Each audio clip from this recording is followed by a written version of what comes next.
Good morning. Good morning. The Tuesday, October 18th, Public Safety and Homeland Security Committee meeting is now called to order.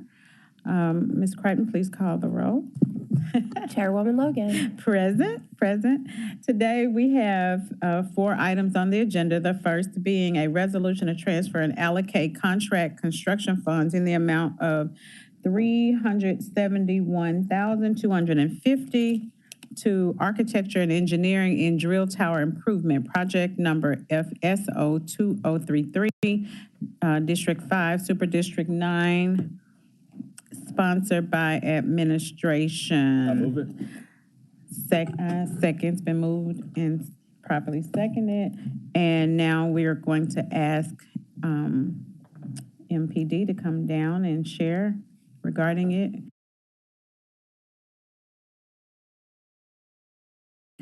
Please state your name and address for the record, and good morning to you both. Good morning. Thank you, Carolyn J. Davis, 170 North Main Street. Is a light on? Can you? Yeah. Yeah, there we There go. you go. We're on fire now. Sarah Lynn J. Davis, 170 North Main Street, Chief of Police. Joe Oakley, 170 North Main, Deputy Chief of IT. Great. Are there any questions or any information you want to give toward that? This is a fire day.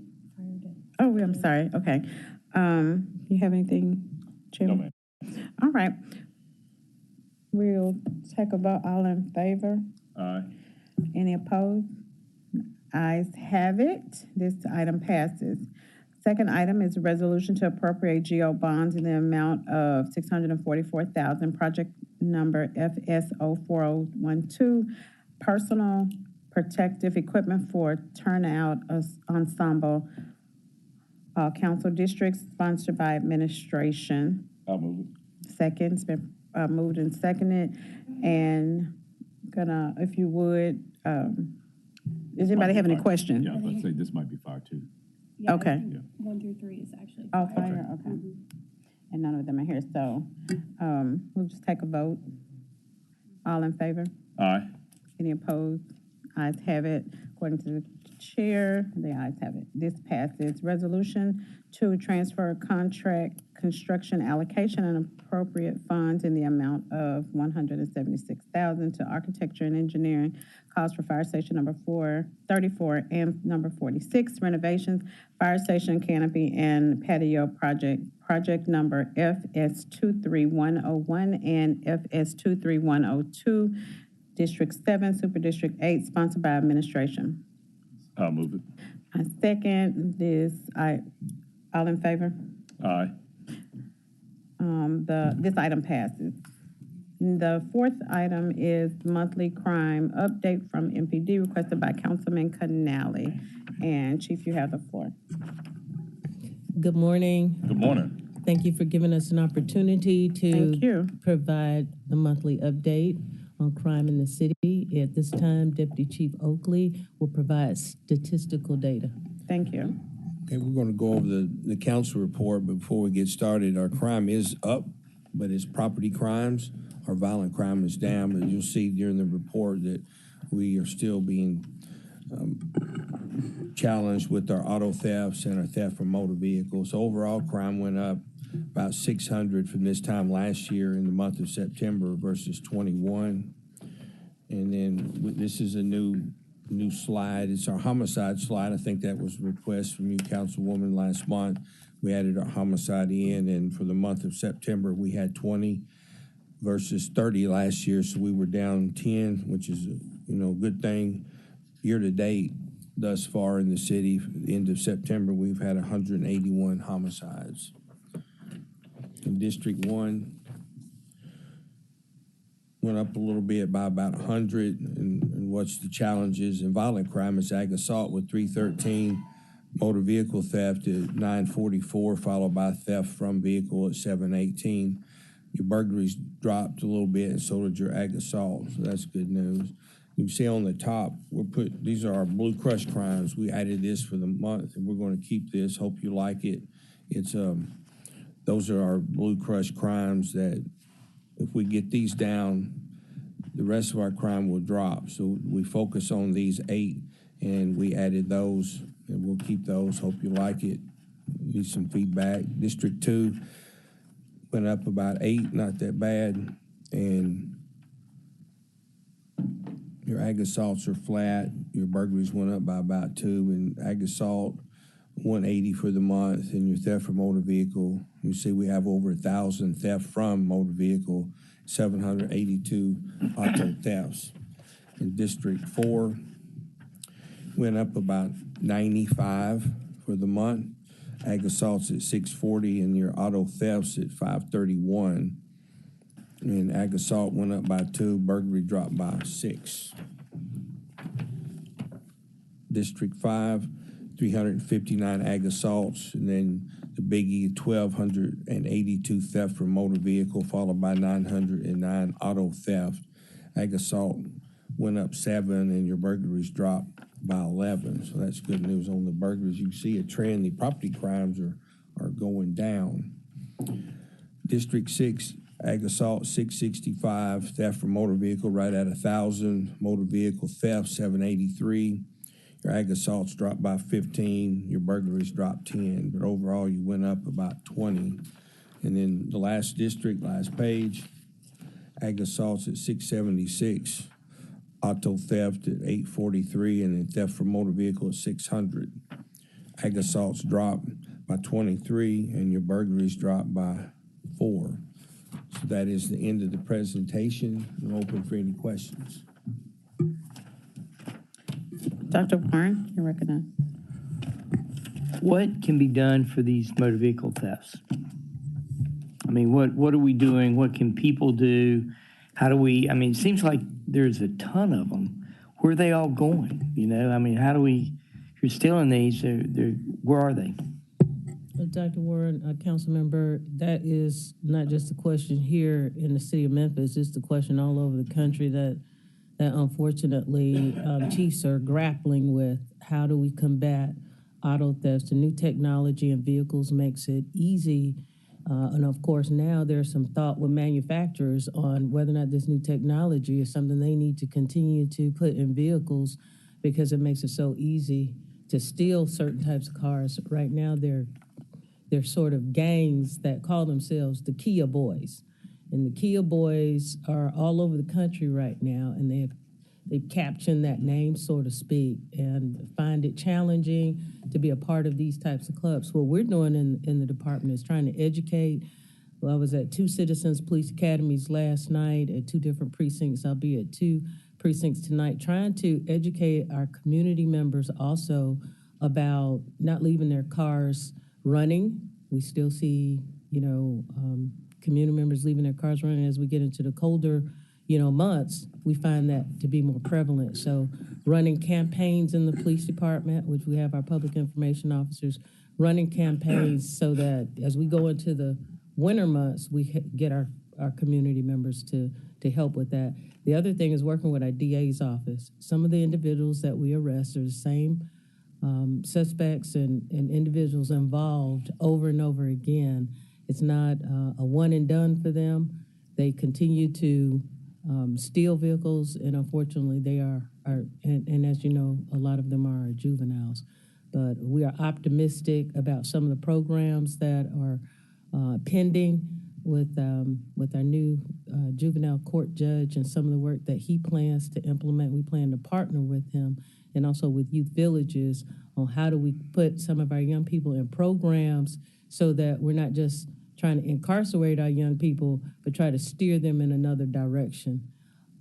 I think the lack of oversight and supervision, even when it comes to truancy, when our young people are out of school, they are not just sitting at home.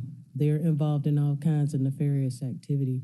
So we're trying to work not just from an enforcement standpoint, but to get other individuals and other, disciplines engaged in the main problem. If we could get rid of just auto thefts in the city, our crime in the city, the part one crimes in the city would be down, significantly down. So would you say most of the thefts are occurring because someone left the keys in or left it running, or most of the thefts because of the electronics that are in the system? I mean, I was reading about these guys in the Commercial Appeal yesterday that are hijacking these really powerful cars directly off the manufacturer's lot in Detroit. Yes. Some heatless engine or something like that that's faster than our police car engines, right? Yes. And there are ways that you can actually utilize an iPad and steal it. and steal vehicles. Programming and having access to programming for vehicles has made it much easier for criminals, especially savvy criminals, to be able to steal cars right off of car lots. Not just out of the driveway, but off of the car lots as well. So our young people are going out with iPads and stealing cars? Well, you have some of that. You have a combination. You have a combination of things. And it's not just the technology. We see young people stealing cars where it's not a Kia. It's, a Charger. It doesn't matter. It has become quite prevalent. And unfortunately, we haven't really found an answer as to how do we address the juvenile issue. Because, of course, we approach juveniles a little bit differently than we do with adults that are committing crimes. So it's a very sensitive matter, and we do want to look at it from a holistic standpoint. How do we help our young people and steer them in a different direction before they get the types of records that make them a part of the system, the criminal justice system? Thank you very much. Thank you. Chairman Jones? Good morning, Chief and Deputy Chief. Good morning. Are we still finding, well, you mentioned the Kia boys, are we still finding that the most common cars to be stolen are Kias and Hyundais? That's correct. Okay. Still. I see from time to time, I don't see it locally, but I'm sure that the numbers may be similar nationwide. Perhaps if we can publish what the maybe top 10 most common cars that are stolen. If I see that Mustangs are Yes. in the top 10, well, if I know it locally, I may be more conscientious about what I do with my car, how I park it. And so if we can publish that information, I think it may be helpful for the public. I may be on MSN.com and I see it nationally. Right. But I don't know if we have that here locally that we could publish. Absolutely. I think that would be helpul along That could be those part lines. of our campaign. Yeah. We can identify the top 10 because, we have it, we talk about it weekly. What are the most frequently stolen vehicles? And of course, the Kias and the Hyundais have been eye-popping for the nation, but there are other vehicles, number 3, number 4, and number 5, are contributing also to the auto theft numbers. So yes, we can do that as we start to push out campaigns to inform the public. And are we still finding that most of the thefts from motor vehicles are firearms? Combination. Okay. Valuables, firearms, anything that's accessible that has some type of dollar value that can either be sold, to some other person or used for personal use. Okay. Yes. Thank you. Thank you. Thank you. Will you kind of expound on your campaign? I know it may, even if it's extensive, I understand if you just hit the high points, but just kind of share what you all are doing. Really, everybody watches television, and we plan to, and we've done this in the past, especially when we see that we have problems. Recently, we did a campaign to encourage our citizens to pay attention to locking their vehicles, and even going back to clubs. We're not trying to tell everybody they need to buy a club, but clubs work. And especially with the new technology, it's easy to steal a vehicle. So we've done some commercials recently, some public service announcements, just informing the public about, how to keep your vehicle safe. We plan to continue that. And as Councilmember Jones mentioned, even add additional information so that our community members can be more proactive. If they own a particular type of vehicle, they can be more cognizant about how to keep their vehicle safe, how to keep it locked, or even parked in certain places too. So So you all are doing commercials, basically, that's what the campaign is? We'll do some PSAs, public service announcements. We'll also continue with our Citizens Police Academy and our community meetings. You know, as we have these monthly community meetings in our precincts, we plan to continue to educate our community members that come and also spread the word. I spoke to a community last night about the utilization of Nextdoor. Some communities use Nextdoor and some don't, but it's a wonderful way of communicating amongst community members so that they can create sort of a network with each other about what's going on in their community and watching out for each other. So we also plan to help, push the use of Nextdoor also amongst our community members. My previous, work, Nextdoor was used in a way that it really was very proactive and preventive, and community members took ownership, sort of what public safety looked like in their community. And we're starting to see more users here. Okay, great. I'm not sure if you all have thought about utilizing, allowing type of graphics or information or letters that we could push out, or sending letters like to churches and groups that are in front of a number of people every single week. Absolutely. Or maybe visiting those types of platforms and where the people are, would be great as well. But we appreciate the effort, and it's going to take all of us to continue in this work. I also wanted to ask about in closing, I want to ask about the cameras. I know that I saw some installed. I was out of town and came back and saw some installed, but I wanted to know if they were installed in places that, say I picked some places, but they're installed in different places, how would that happen? It's just this weekend, I just noticed them. Okay. Just kind of speak to that. I'll let Deputy Chief Oakley help with that. Yes, ma'am, the Sentinel 5 is in progress. We probably about halfway through. Comcast had some issues with some equipment, but we're getting it, and hopefully by the next month we'll have them all up, and then we'll be reaching out to all of you to get the Sentinel 6 locations to put your cameras up. So you all just completed the 5 rotation? Yeah, that's what's being installed now. With COVID parts issues, it took a lot longer than we expected, but they should be up. Hopefully all of them are up within the next week or two, and then we'll start on Sentinel 6. What I'd like to touch base on, because there were a couple of locations that I had selected that they were in the vicinity, but not at those locations. Well, since we're doing the new 4 camera, we have like a mother camera that has all the technology in it, and the other 3 are, all they do is talk to the number 1 camera, and they have to be where the other 3 can see number 1. And if number 1 couldn't be exactly where you wanted it, we put it as close as we could because of the pole, power, etc., or the line of sight. So we did the best we could to get in it, if that makes any sense. But if we have a line of sight, that camera could be, several hundred yards away. So we did get a big area to be covered, but sometimes just because of logistics, it couldn't be exactly where you asked for it to be.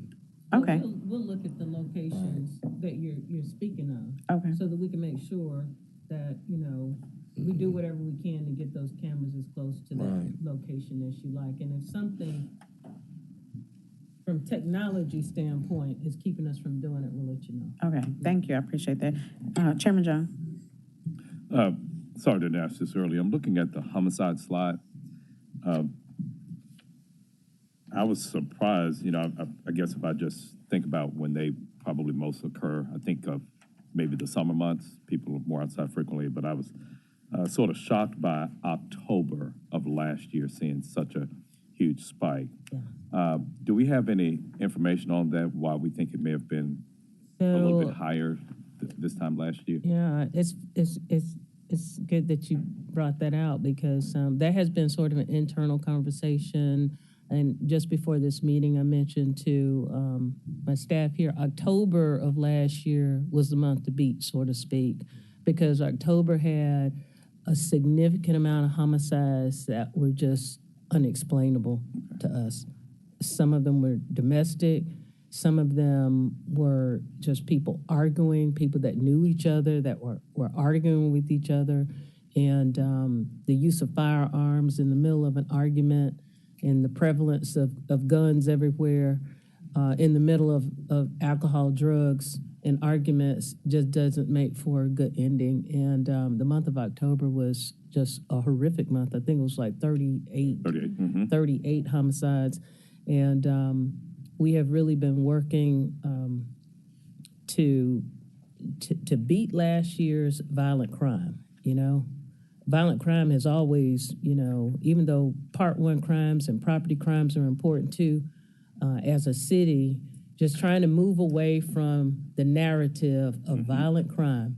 And some of the various tactics and strategies that we've put in place has been very effective, especially as it relates to aggravated assaults. Our aggravated assaults have been consistently down this year. We're trying to keep them, you know, moving in that direction. And when you don't have aggravated assaults, then you don't have as many homicides either. Exactly. Unfortunately, the domestic homicides are homicides that we sometimes don't have as much control over, things that happen inside the home of individuals. But working with our DA's office and, you know, some of the work that they're doing and the prevention of domestic violence and fatalities as it relates to domestic violence, hopefully will be helpful in the future as well. And, you know, when I look at these numbers, too, it's not like we can, you know, some things we have control over, some things we don't. But I think it's laudable that when we look at June of this year compared to June of last year, we have 10 fewer homicides. And then for the month of September, we still have a difference of about 10. So, you know, I know it's premature for us to say rah, rah, rah, but, you know, just talking about that narrative and looking at just those two alone really has us on a good trend and a good trajectory for the remainder of the year. And so whatever we're doing to the extent that we can do it to prevent those, as you talked about, ag assaults lend itself to homicide. So I commend you in the department for how we've addressed that. We're going to knock on wood and continue to try to move in that direction. Thank you. Thank you, Madam Chair. All right, Dr. Warren. How much of this do you think has been related to the GVIP program that's coming in? Because it's just getting online, but I know they've been doing stuff and the Block Squad's been out there. Do you see that any change in the number of younger people that are actually shooting each other? Do you think it's got something to do with that? So I would say that any work in the community, proactive work that GVIP and other civic organizations are participating in to intercept some of the conflict between groups, absolutely would be a contributing factor. Right now, we haven't been able to really quantify it, but we encourage and continue to support GVIP and other entities because we know that our work alone, just from an enforcement standpoint, even though we try to be preventive and have programs for our young people as well, but as Councilmember Logan said, it really is going to take, you know, other entities to be involved. But, you know, we see these numbers trending in this direction, and we're hoping that as we finish the year out, we start a new year with even lower numbers in violence in our city. Thank you. All right, thank you all for your presentation. If there are no other comments or questions, this committee is adjourned. Thank you. Thank you.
18th, 8:41 a.m., and I hereby call to order the Public Services, Art, Youth Initiatives, Libraries, and Neighborhood Committee of the Memphis City Council.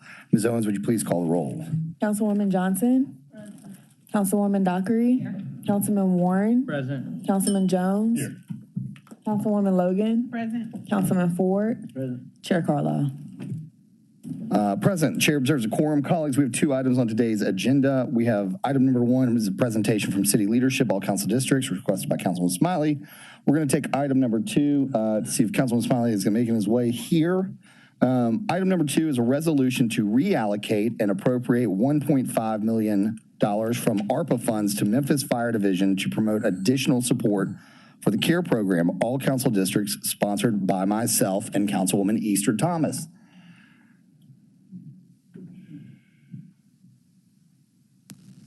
You're probably asking yourself, what is the CARE program? I've asked the fire department to come here and present on it, and then we can talk a little bit more about why I think this is the right way to do it. And obviously, we work as a body, so if people have other thoughts, I'm wide open to them. But like with anything like Chairman Jones, I just want to get the ball rolling on the conversation. So with that, I'll move this to the floor if I could have a second for discussion. Second. All right. Thanks, Council. Gina Sweat, Fire Chief, City of Memphis, 2053 Oliver. Thank you for this opportunity to give you a little bit more information about our CARE program.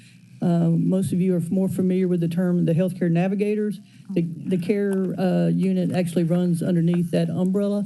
And so I brought the subject matter expert, Chief Kevin Spratlin, to explain a little bit more about the program and give a little data about how it's been going. Good morning, council members. My name is Kevin Spratlin, Division Chief with Memphis Fire Department. I reside at 1280 Hain Road in Memphis. I appreciate the opportunity to speak with you this morning and tell you a little bit about our CARE team. It is part of our Healthcare Navigator initiatives, and if you recall, Healthcare Navigator is geared towards how can we connect people with the most appropriate resource for their needs. Lots of folks call 911 for things that are not truly life-threatening. We still want to give them assistance, but let's find a more efficient way of doing that, preserving our ambulances and our ER beds for higher level events. The CARE team is part of Healthcare Navigator, and I'm pleased to tell you that it is 4 years old now. In September, we celebrated 4 years that it has been in service, and in that 4 years, it has won 2 statewide awards, one from NAMI, Tennessee, the National Alliance for Mental Illness, and the other from the Tennessee Association of Mental Health Organizations. So it's been recognized as a novel model for providing pre-hospital behavioral health care. I'm also pleased to tell you, as of about 3 weeks ago, they are now running 24 hours a day, which is very fortunate. Prior to that, we were running 12 hours per day, 7 days a week, and obviously that was not enough, and we're now running 24 hours, and we're quite pleased with that. The CARE team is a 3-person team. It has a master's level behavioral health specialist from our partners over at Alliance Healthcare Services who operate the local crisis center. It's got a firefighter paramedic from Healthcare Navigator from the fire department who's been trained in handling these types of patients, and many of them have already been through CIT training with the police, and others will be as those slots are available. And then there is a CIT police officer. Instead of us sending ambulances on behavioral health calls, we send this 3-person team, and they are quite successful in getting those persons to the place where they need to be, because almost all behavioral health patients do not need to be seen in the ER. It is not a place for them to get the definitive care they need. They need to be connected to a behavioral health crisis center. We're quite effective at doing that. You may wonder why it takes a 3-person team. The behavioral health specialist is common sense. Putting that social worker person on scene is a common theme we're hearing a lot about. But there are also medical complications. Many of the people that we serve have high blood pressure and diabetes and lots of other issues. We're able to manage that as well. And then our police partners led the way with CIT over 30 years ago, and we're proud to partner with them as well. I've got some quick numbers that I wanted to share with you. This year, so far, keep in mind we were only running 12 hours of the day. We had made 1,252 calls, with the vast majority of those not resulting in ambulance transport to an ER. That's phenomenal. The challenge we have is 2,096 other times we were not available to respond because we were not in service or that we were already on other calls. And I just wanted to let you know those calls are time consuming because they're very complex, and it takes a lot to work through the issues we're facing there, which shows the need for this model even more than just traditional ambulance transport.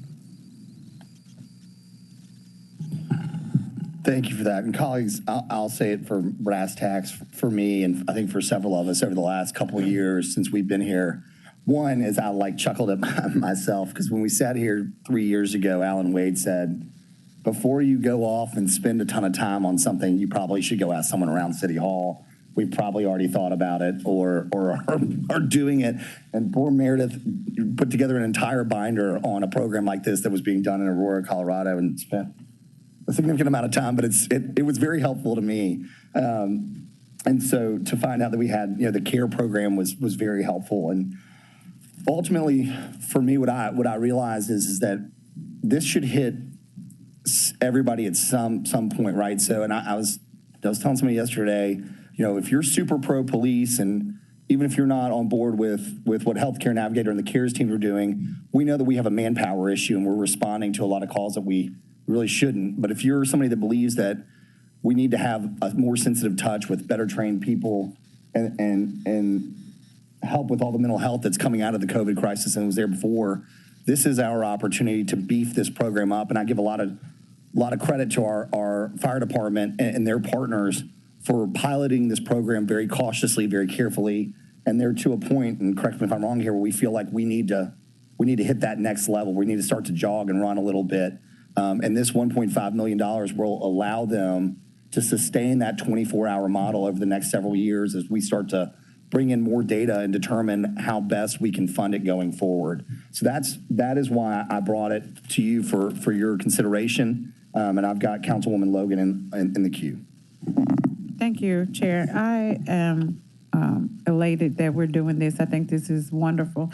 I appreciate you bringing it forward, Chairman, because it is, I think, necessary for us to, at this point in time, have that distinction, and having trained therapists, trained counselors in those situations, I think it's going to really move the needle. So I really appreciate and commend you all on the program.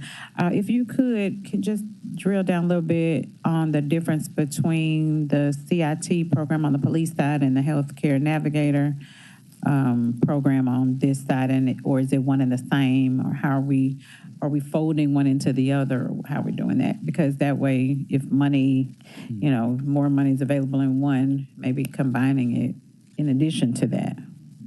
Yes, ma'am. And it's very, very necessary that I say that what we've built with the CARE team is built upon the foundation that CIT established over 30 years ago. And as you all know, it is a world-renowned program. It's the Memphis model as taught all across the country and around the world as well. And we are not saying we're going to supplant that program. I'm very happy that the police have that in place. What I will say is many of the cases that they face are complex, and they need that extra support that the CARE team brings to the situation. That support includes the medical component that I mentioned a moment ago, because all too often a police officer will take a patient to the crisis center. Forgive me, that's an EMS term, so I know they don't think of them as patients, but they take a patient there and they're turned away and they end up in an ER, and that's not necessary in many cases. Those persons could be cleared in the out-of-hospital setting by us or our member of our radar team that some of you have heard me talk about, and get them straight into behavioral health care and not take up that ER bed, not take up that ambulance, and get that care in a more definitive fashion. So we're not trying to take the place of CIT. That said, Councilwoman, I do believe there's more opportunity, especially as we've now gone 24 hours, and as we look at this as financial support to add a second CARE team unit being available, that there are calls that CIT is going on now that we could absorb into the system. Additionally, what I propose to Chief Sweat is that we take an additional step beyond that and actually embed a crisis assessor within the 911 call-taking process. And this is being done in a couple places where we set up a triage protocol, and there's a lot of work to be done there, let me be clear, but we set up that protocol that we're able to determine the most appropriate resource. If there's a safety consideration, it will get a police response, a CIT response. If it's a complicated case, let's send the CARE team. If it's a minor issue, let's do a warm handoff to other existing resources in the community. But having that master's level behavioral health specialist within the system will make that work out.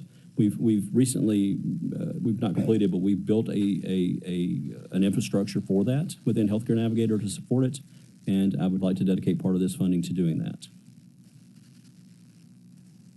Part of this funding will go to that position that you're talking about. Yes, I love that. As a master's level therapist, I totally love that. And I still didn't quite understand the difference between CIT and the Healthcare Navigator. I do understand the framework, Right. and I love it, but the difference. Very, very good. I'll clarify a little bit more.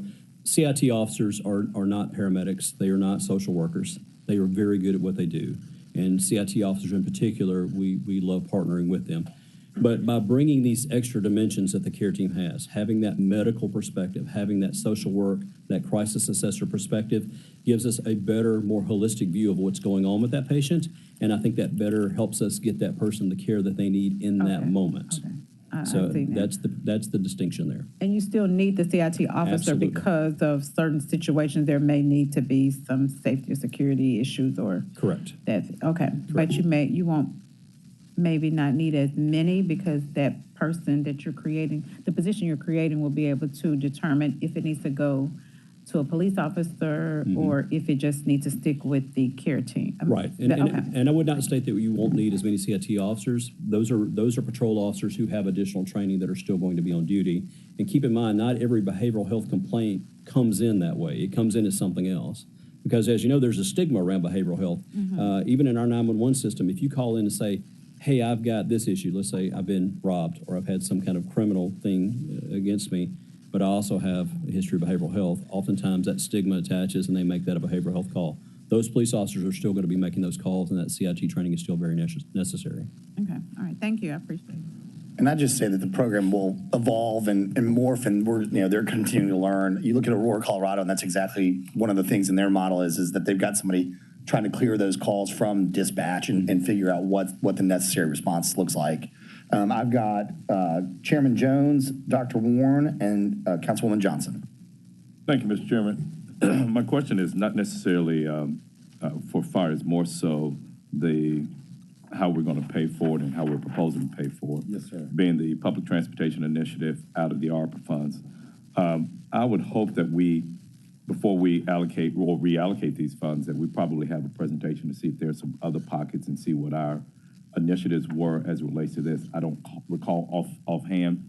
I'm definitely in support of this. And then, seeing the need for this, to me, this should be an ongoing type of funding mechanism. And so from a general fund standpoint, as opposed to ARPA, to pay for these, those are the only concerns that I have about this particular program, the way that it's presented. But I'd be Very fair point, Mr. Chairman. Having those discussions with finance. Yeah, very fair point, Mr. Chairman. And there are no save 9 minutes. As with everything, this was to get the discussion going. For me, the transportation funding seemed to be and maybe not always the best, but the easiest bucket to utilize in order to spin this up today, going into our budget season for FY23, as opposed to going back and trying to amend the budget to find substantial funds today. But I'm very much open to having that discussion. If it's okay with the chairman, I'd like for it to proceed. And if we need to hold it in 2 weeks because we don't have those answers that satisfies the body, I'm okay with that. But if we could just allow it to move at least over the next couple of weeks, we can work to see if there's alternative funds necessary. And I would just say, I'm not trying to dog MATA by any stretch. I think everybody here has worked to get them more funding. But and I don't want to put words in his mouth, I'm happy for Mr. Rosenfeld to come, but it didn't really appear that we had any very specific initiatives that they were quite ready to take on with the ARPA funding, as opposed to this that honestly kind of is a transportation initiative when you look at the amount of people the healthcare navigator takes to the hospital and back. So, but very fair point from the chairman, and it's heard loud and clear. So what I'll do, if you would, Ms. Owens, if you could just make a note that we contact finance and have them to make a presentation, give us an update on ARPA dollars, and it could be some savings where we hadn't allocated 250 here, 250 there, and we may be able to come up with this 1.5 here. Very much open to it. Thank you. Dr. Warren and Councilwoman Johnson. Yes. Could y'all respond about how much each ambulance run costs the city? I mean, what's our average, cost per ambulance run? We do not have up-to-date numbers, but we are currently in a 1-year Medicare mandated model to figure out the exact cost of operating the ground ambulance service, as they call it. We previously believed that it does cost greater than $1,000 per response when you factor in the legacy costs of operating the fire stations and the ambulance and the personnels, although I would not hang my hat on that number. Okay, well, let's just take that Yes. and work with that number, because that's what I'm thinking and where we're going to fund this, is that how many fewer calls have we made because of this particular program? I wouldn't say that we've made fewer calls, but we've made resources more available. Our call volume has grown exponentially over the last 2 years. And Okay. so it is not fair for me to say that we've actually cut calls, Councilman. How many people have you not transported that you would have transported? Great question. Again. Because that's what I'm trying to get to, because I Sure. know we've got more calls. Absolutely. So, We're in the pandemic, so we got that. yes, sir. So running 12 hours per day between our radar model and our care team, we were talking over 7,000 patients in 12-hour, running 12 hours a day, 7 days a week. And to put that in perspective, that is far larger than many large ambulance services throughout the state of Tennessee. Just our part-time program was busier than they are. Okay, and so you had 7,000 calls. Mm-hmm. Out of that, those 7,000, they would have been an ambulance call. Yes, sir. How many weren't ambulance We calls? consistently run between 82 and 85% of our calls do not require an ambulance transport to an ER. So, I mean, I think you run those numbers, and you're going to see that the savings this thing is giving us is well worth any investment that we put into it. And it's also better patient care. No doubt about it. And Thank you. there, I don't know if they've mentioned this, but last year there was a significant, I'll call it significant, but our fire department led an initiative on rebates, and we ended up saving the state money. I forget how last year, what initiative that was. If it was through how our ambulance program is rebated back or whatnot. But basically went to the state of Tennessee and showed them some math, and Yes, sir. So we introduced a bill in the General Assembly based on a Medicare model that showed that we could save the state of Tennessee and the federal government together somewhere around $9 million a year and by avoiding ER visits. The downstream savings are significant. And let me be clear, that's just TennCare. That's just Tennessee Medicaid. That is not commercial payers and Medicare. So there is significant savings by avoiding ER visits. no, we did not get the $9 million in savings. We did directly to not. Memphis, but we should have. We did not. At least for a year to say pat on the back. But yes, and they deserve a lot of credit for leading that initiative. Dr. Warren, I'm sorry, are you?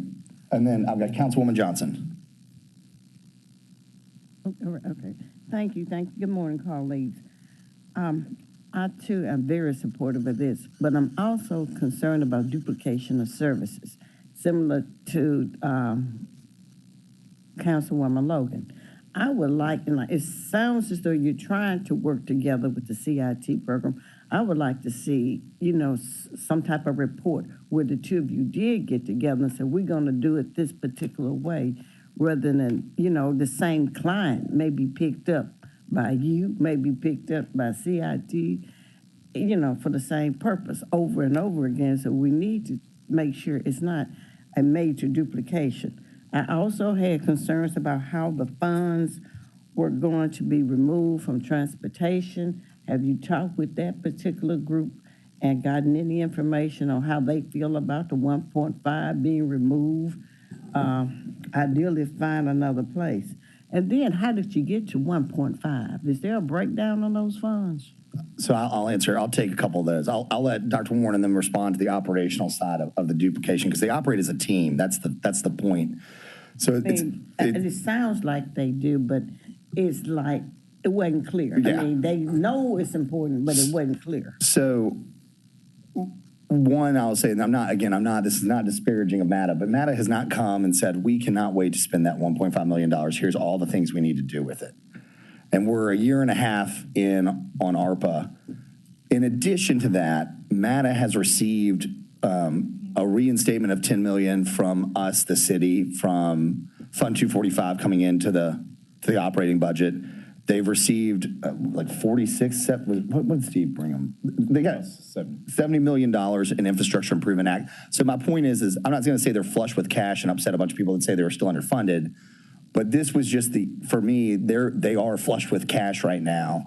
And this $1.5 million could go and make significant difference versus it's a drop in the bucket today based on the amount of federal resources and the ramp up of the pilot enterprise fund.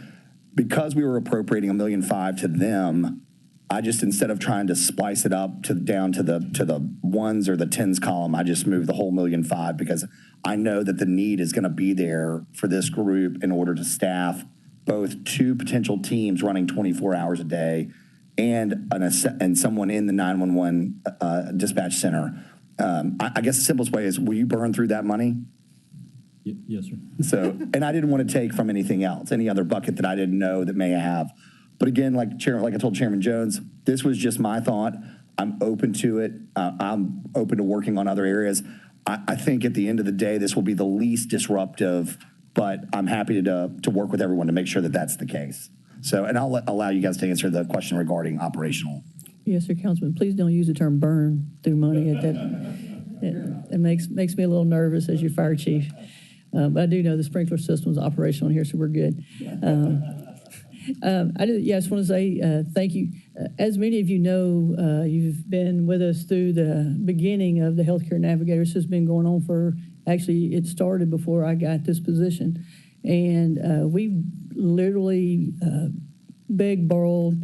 We haven't stolen anything, but we have, Kevin and his team have brought in a tremendous amount of grant funds to prop up this program so that we could test it, pilot different aspects of it. Some things we tried that we, through data collection and analysis, that didn't work. So we've had to pivot several times. But like we said, we've been building a model, and the entire time I've been talking about it's great, it's the right thing to do for the citizens, but we have to be able to sustain it and pay for it. So that's where we've been. The legislation at the state will help with that because we will now be able to transport to other places other than the ER, which the system was broken. People were going to the ERs, a mental health consumer, 2 places they were either going to jail or to the ER, and both of those places were not the best place for them to get the help they needed. So we've piloted this program. Like you said, we've tested the theory, it works. And so now we need to either boost the program up or, we may be back to the point of not doing it at all. So it's time to either, we've proven that it works, and if this is what the city needs, and I believe that it is, it's the best thing for the consumers, then I think it's time to move forward and take the Band-Aid off. Thank you, but I'm still wondering for the breakdown of that 1.5. How do we get to the 1.5? Yeah, how I got to it was just simply reallocating the 1.5. We put basically a cover line in there. And so my question is, how are they going to spend it? How are they going to spend it? Yeah. They may need more. If you're able to get more going back, you may want to go back and pick up extra. You may want to keep it from transportation. So our question is, what is the budget that we're trying to work on? So I'm that regard. Yeah, very fair question. I'm going to move us along today, just out of respect for Councilman Jones's committee. We've got one more presentation, but this is going to, we can bring this back to this committee and just keep it moving along. We can talk about it, but in the next 2 weeks, we can get a breakdown. I honestly am actually going to go out in the next 2 weeks and visit and see the program. I invite all of you to join me. I think, again, this is something that we've kind of talked around, and I have no doubt that, and Chief Sweat is a very shrewd operator, and I mean that as a compliment, but, I have no doubt if we said, how much do you need? She said, give me all you got. I got that. But I'm just saying, when you're taking it from the ARPA funds, that's a different source. We got to be able to back that up later. How you going to keep it separated? Because there's all the possibilities of this audit when you deal with those particular funds. So, and I also like to know that transportation has been notified what's going to take place, and they're okay with it. So, I support it. I just think we need clarity where we're going to rather than just sending the money and say, I hope you spend it. Well, yeah, go ahead. Yeah, we've, like I said, you mentioned the $1.5 million, so we prepared a budget for that, what we could spend that on. Like I said, the success of the program has been somewhat reliant on us being a little agile when things don't work to be able to pivot to something different. But we have a breakdown of what we could spend that $1.5 million on to help move this program along. and we'll be happy to provide that. And I second that. We would love to have all the council people come do a tour of the Healthcare Navigator space and their program. It's pretty remarkable the work that they do. All right, colleagues, we're going to move on to item number 2, a presentation from city leadership. Oh, that's a great point. Thank you, Dr. Warren. Although there will be tweaks and changes potentially, if we could, all those in favor with moving this downstairs, and are we in 2 weeks? 2 weeks with the next meeting with a positive recommendation, signify by saying aye. Aye. All those opposed, same rights and privileges. Chair is an aye. This is unanimous. Thank you. Item number 2. Thank you, Jeff. Presentation from city leadership, all council districts, requested by Councilman Smiley. Thank you for being here. We are running a tad behind, so colleagues, if you keep your questions, if you have any questions or comments brief after the presentation, if we could have your name and address for the record, and the floor is yours. Thank you so much. My name is Ann Pitts. I am the Give 901 Director of City Leadership. Our address is 1350 Concourse Avenue, Suite 463, Memphis 38104. Good morning, and thank you so much for having me here this morning to give this presentation. I want to especially thank Councilman Smiley for inviting me to come and speak with y'all today. City leadership exists to maximize the leadership capital and the potential for the city of Memphis. We strongly believe that better leaders make a better city, and for this reason, we strive to recruit talented individuals to Memphis and to retain the amazing talent and potential that is already here. We do this work through our 5 campaigns: Choose 901, Give 901, Choose 901 Alumni, Serve 901, and Teach 901. Every day, our team goes to work to help young people connect with our city, enjoy our city, invest in our city, and most importantly, build their lives with internships, with jobs, and income growth in our city. Each campaign works to recruit people and businesses to Memphis, to connect Memphians with their city and the many opportunities that it holds, and to retain our young, talented future leaders and workforce to stay here in Memphis and thrive in our city. Our mission, a movement that inspires people throughout our city to invest in and enjoy their lives right here in Memphis. We're also changing the narrative of our city out there in the rest of the world, inspiring talented people and families to choose Memphis as their place to live, work, and play.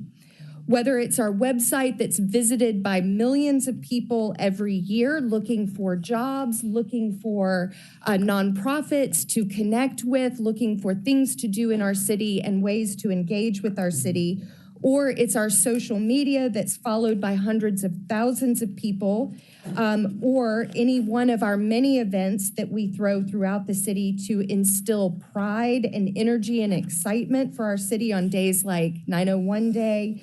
Choose 901 enhances the experience that thousands of young people have with Memphis, and because of that experience are proud to be Memphians and are more likely to choose to stay right here in Memphis. Teach 901 is a program that many people don't know is part of city leadership and what we do. We believe that great teachers are essential to our city's present and future, and through Teach 901, we work with schools throughout the district to recruit more educators to join this mission. We have people who go to college campuses and other places around the country recruiting people to come and work as teachers in our schools here in the district. And we work with schools throughout our district to help them recruit people to fill the many open positions that they have for teachers. Not only are we helping to recruit teachers, but we engage with those teachers, we throw events for them, we find opportunities to connect them and engage with them so that they will stay in teaching positions in our schools right here in the city.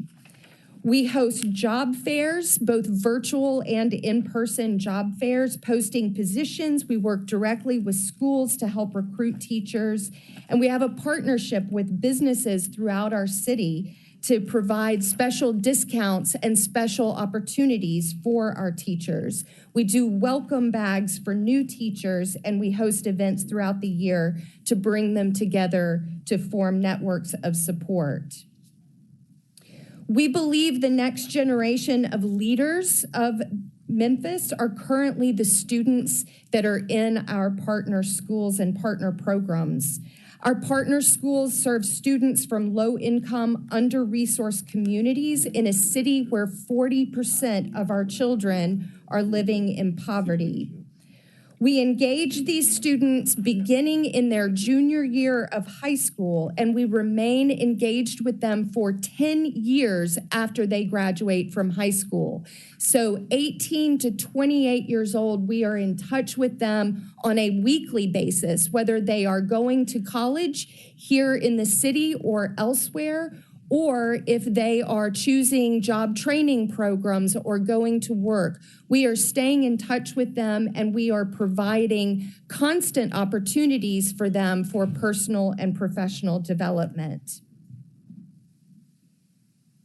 The work of Choose 901 Alumni Program is focused in 4 primary areas: to retain students, to stay and remain here in Memphis and put their talents to work for the benefit of our city, to give them opportunities to be connected to the community here in the city, to engage them in ways that help them feel optimistic about Memphis and their future in Memphis, and to empower them to find meaningful work and a livable wage here in our city.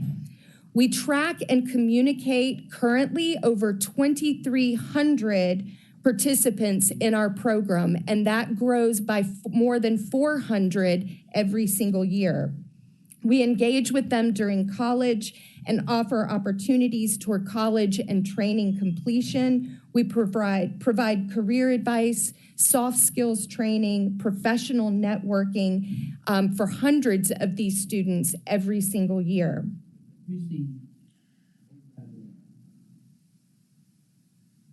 Oh, I'm sorry.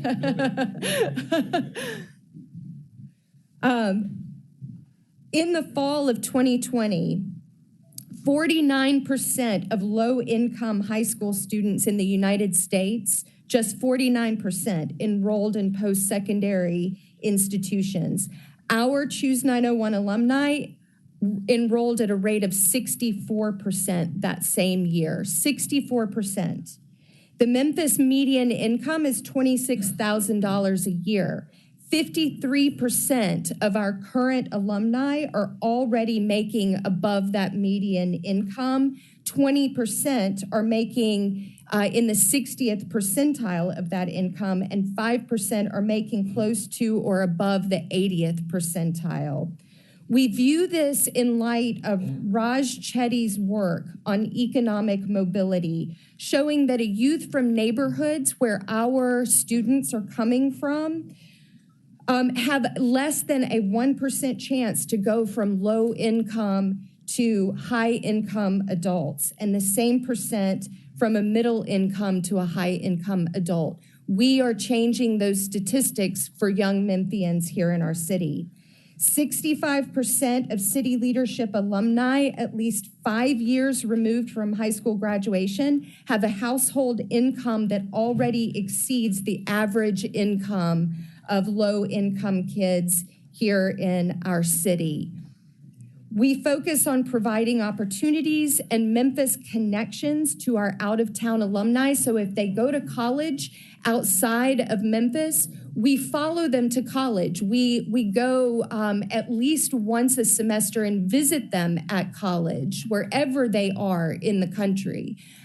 We stay in constant contact with them every single week, supporting them, many of them being first-generation college students, and making sure that they remain connected to our city. So even if they go to school in Nashville or Atlanta or St. Louis or Chicago or New York, they are going to choose to come back to Memphis and put their education and their talents to work for us. Excuse me, Ms. Pitts, we Yes. are running about 15 minutes behind. So let me ask you to sort of conclude your presentation, and then we can have questions from council members. Sure, absolutely. Happy to do that. So I wanted to be able to present this information to you to explain all of the ways that the programs of city leadership are actually impacting young people from our lowest income neighborhoods throughout the city to get great education opportunities here in the city and to go and pursue college education or job training programs after they graduate from high school. We remain with them for 10 years. So when they graduate from high school, we're not done with them. We don't send them out into the world and wish them good luck. We hold their hands. We make sure that they have the emotional supports that they need and the professional supports that they need. We have built a network of businesses and individuals in our city that are anxious about what is coming for Memphis, with many additional jobs being added and not having the local workforce to support positions that are going to be needed. We connect our alumni with these businesses and these individuals. They provide professional and personal development for our kids. They provide on-the-job training. They provide internships. And in turn, we are able to provide many networking and connection opportunities for these kids with these businesses and these individuals. All of this with the sole goal of making sure that every child in Memphis, regardless of their zip code, regardless of their family's income, has an opportunity for a high-quality, engaged life in our city, not in Atlanta, not in Nashville, not somewhere else, but here for the benefit of our city. And if they pursue an education or a job outside of our city, they remain connected and return to our city for the benefit of Memphis. Thank you. Councilwoman Johnson and then Smiley. Anybody on this end? Thank you for that presentation. Quite an impressive program that you have, and the follow-up is amazing. Question, how are participants selected for your program? So our participants are coming from 10 of our nonprofit partners. We have 10 nonprofit partners that we have so far. We're always evaluating and adding more nonprofit partners. Our nonprofit partners have to have been in existence for at least 10 years and have real data that shows effective outcomes of helping low-income kids move out of poverty and pursue education opportunities. So currently, we work with 7 different schools throughout the city that are all working with low-income students and providing rigorous academic resources for those kids. And then we work with 4 different after-school programs that provide mentorship for those kids and additional literacy and homework opportunities for them to help them succeed. Thank you, Chair. Councilman Smiley. All right, so I know that Councilman Jones is anxious because we're significantly past time. I say all the time, you cannot decrease crime without increasing opportunity. I think what city leadership does, it does is just that, which is increase opportunity to folks who live in the city of Memphis, give them opportunity for a better life. Having thought about it, I think that we found extra funding for you all. If my math is correct, Meredith, please check my math, because we know my math can be suspect at times. I think we found $25,500 extra $25,500 extra for you all. I hope that helps towards your mission of improving the lives of the people in the city of Memphis. And thank you so much for It does. coming to speak to us. Thank you so much. I appreciate it. Thanks, Ms. Spitz. Is there any other business? I'm sorry, Councilwoman Logan. Nope, I'm sorry. I did want to mention that I also want to give toward, but I'll have to let you know how much. Okay, let Meredith know. But So my math will be much better. I appreciate the opportunity to put Memphis in a different light. We hear so much in the media about Memphis and the crime and everything that's negative. To have an organization that's focused on the positives and recruiting is excellent, and we really need. I hope that we can continue to amplify what you're doing, and you're expanding your opportunities to let Memphians know what's here as well. So we appreciate that. Yes, I think it's a ma'am. great opportunity. Thank you so much. It's a crucial time for Memphis. There is a lot of opportunity and growth, and we need to make sure that our young people are connected to that opportunity and growth, and that they all have that opportunity to get great jobs, great education, and engage with our community and make the city a better place for all of us. Thank you. Thank you you. again. Is there any other business to come before the Public Services, Art, Youth Initiatives, Library?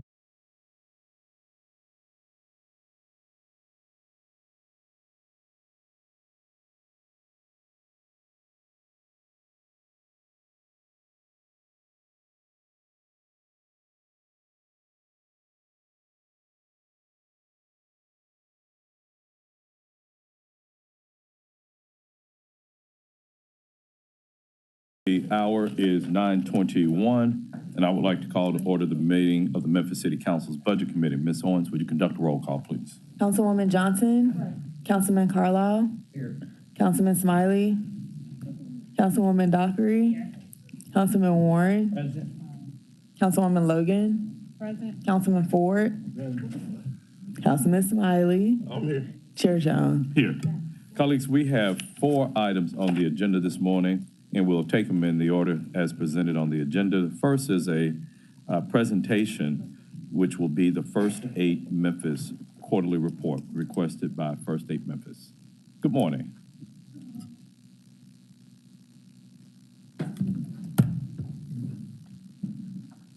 Would you rather me use this one? I can. Hello, Gwenda. Good morning. I'm Good Gwendy morning. Williams with First Aid Memphis, Director of Strategic Operations. Okay, thank you. And our address is right here. Our address is 1350 Concourse Avenue, Suite 481, Memphis, Tennessee, 38104. And I am here to present quarter 4, which are the dates March 14th through May 27th of our pre-K program.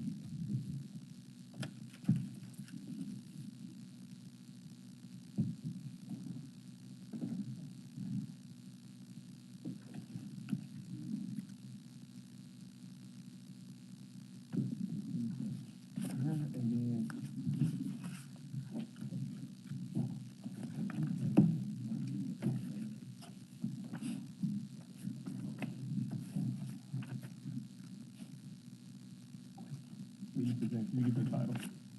Your official title. Oh, Whenever you yes, start. sorry. I'm Director of Strategic Operations for First Aid Memphis.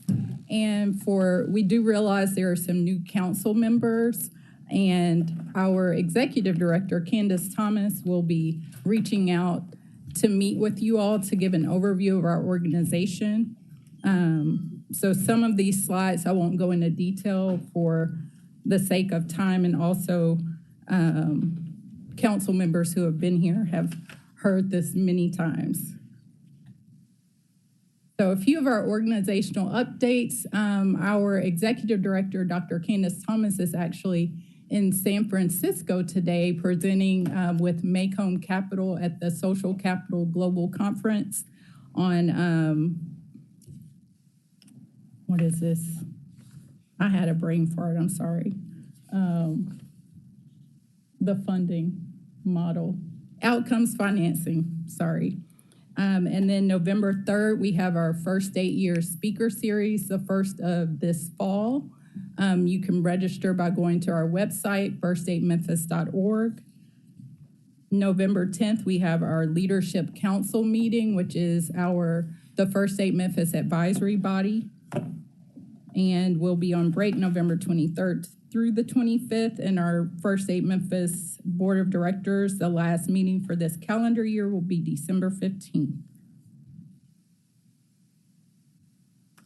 First State Memphis was established to help increase universal needs-based pre-K seats in Shelby County. And as of this last school year, we reached 8,500 pre-K seats. These are some of our guiding principles, how we ensure quality in pre-K, performance measures that we've used over the past 3 years, and now to our Q4 outcomes from March 14th through May 27th.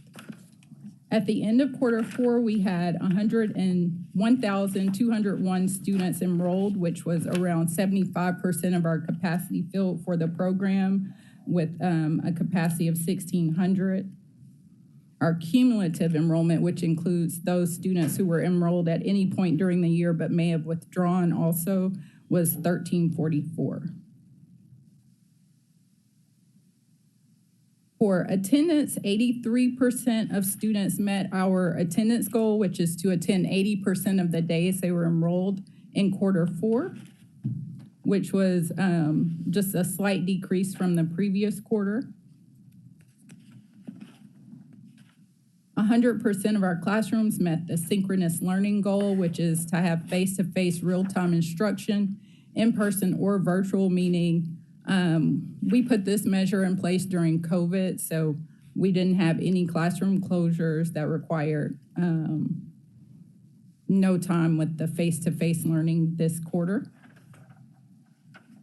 Some of the continuous performance improvement reviews, which all classrooms get, some of the exemplary practices that we saw in Q4 were positive environment, flexibility to meet student needs, and students exhibiting knowledge and ownership of classroom routines and procedures. A few of the instructional goals, areas where we saw teachers could grow, was in modeling the use of advanced vocabulary throughout conversation to encourage student use, planning and organization, and developmentally appropriate content that meets the needs of all learners, including higher order thinking skills. For family supports, we saw these are conducted 3 times a year, our family outcomes assessments, to understand the needs of parents and families. And at the end of the year, 967 assessments were conducted, and that was around 77% of families enrolled at the end of the quarter. And for family partnership agreements, those are usually presented at student enrollment, and we had 80% of families who completed a family partnership agreement and completed and filled out goals that they wanted to set by the end of the year. And 73% of the 1,081 families who set goals met their goals by the end of the year, with the support of our family engagement personnel and others through various referrals. Our most common referrals by category in Q4 were health and mental health, adult education, and utilities. We also just wanted to note that housing, food, and transportation have been one of those consistent needs across all quarters that we've seen. And listed on this slide are some of the things that our family engagement personnel and school personnel help assist our families with. One of the questions that was recently asked for wraparound was, who are the partners that work with our pre-K operators? And so we just wanted to share Porter Leaf provides wraparound services for 49 of our 80 classrooms. Memphis Shelby County Schools provides wraparound for 25 of theirs. Libertas 5 and University of Memphis provides wraparound for one of their one pre-K classroom through us. Some of their partners are the United Way's Driving the Dream, the University of Memphis, Christ Community Health Center, and Colonial Speech and Hearing Center. Next up are our Brigance IED assessment scores, and this is the pre-K normed reference percentiles that we see. And this image is just an example of how you'll see student growth, like how they're measured. Student performance is ranked against a sample of nationwide peers, and their growth can be seen in their movement between percentile ranks. The Brigance IED assesses student performance across 5 domains, and First Aid Memphis students showed growth across all 5, with the most significant growth in the academic, cognitive, and physical development. Of the 847 full service year students who are students who attended at least 66% of the school days, we saw 758 with a positive change in percentile rank from the pre-test to the post-test. And here you can see those pre-test percentile ranks in the gold color and the post-test in the teal color with the percentage growth across the top.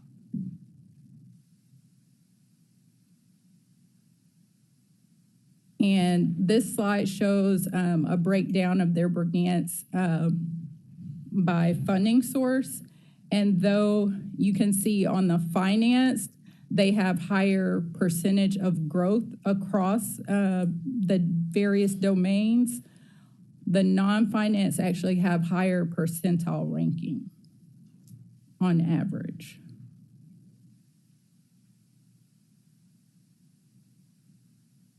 All First Aid Memphis classrooms are required to assess pre-K students using Brigance. A few still also use iStation, and this is just results of the iStation testing, which we had approximately, trying to see the number, 138 scored in Tier 1 and 463 compared to 463 in our previous year. So we had fewer testing in iStation this year, but we did have the majority of those students who were tested scored in Tier 1, which is on grade level. As many of you know, we're moving away from outcomes financing for this coming year. So First Aid Memphis set program goals for ourselves to meet, for us to meet, and we used data from across the past 3 years to determine what our program goal would be for each year. So for this year, we're hoping to meet 75% capacity filled for enrollment, in subsequent years to have a 3 percentage point increase from the year-end goal from the previous year. For attendance, our goal is that 85% of students meet the 80% satisfactory attendance, with subsequent years giving a 2 percentage point increase from the previous year's end goal. And for K readiness, we're looking at 45% of full service year students to be kindergarten ready, and hoping to increase that percentage by 2 percentage points each year. And this is our budget for the first 3 years of our program. We should be able to wrap up that year 3 later this month. So that is still showing projected for the 2021-22 school year, and our preliminary proposed budget for the next 3 years. We did want to share an update on where we are currently. As of 9/15, this is self-reported enrollment from our operators. We were at 83% capacity filled with 1,328 of 1,600 seats filled. And you can see on the left, this shows the zip codes and where we are as far as the percentage of enrollment and the number of classrooms. And those zip codes that are highlighted with the white outline are the ones where we have the enrollment below 60% capacity. Another question that was recently asked was about where our pre-K students are going. And this is a feeder pattern from First State Memphis pre-K programs that do not have a kindergarten program. And that concludes my presentation. Thank you. Colleagues, do we have any questions for Memphis 8? Seeing none, just want to thank you for your presentation. Thank you. And we'll see you at the next update. All right. Colleagues, next on the agenda we have is Memphis City Council Grant Program 23 presentations. All council districts are presented by the Budget Committee.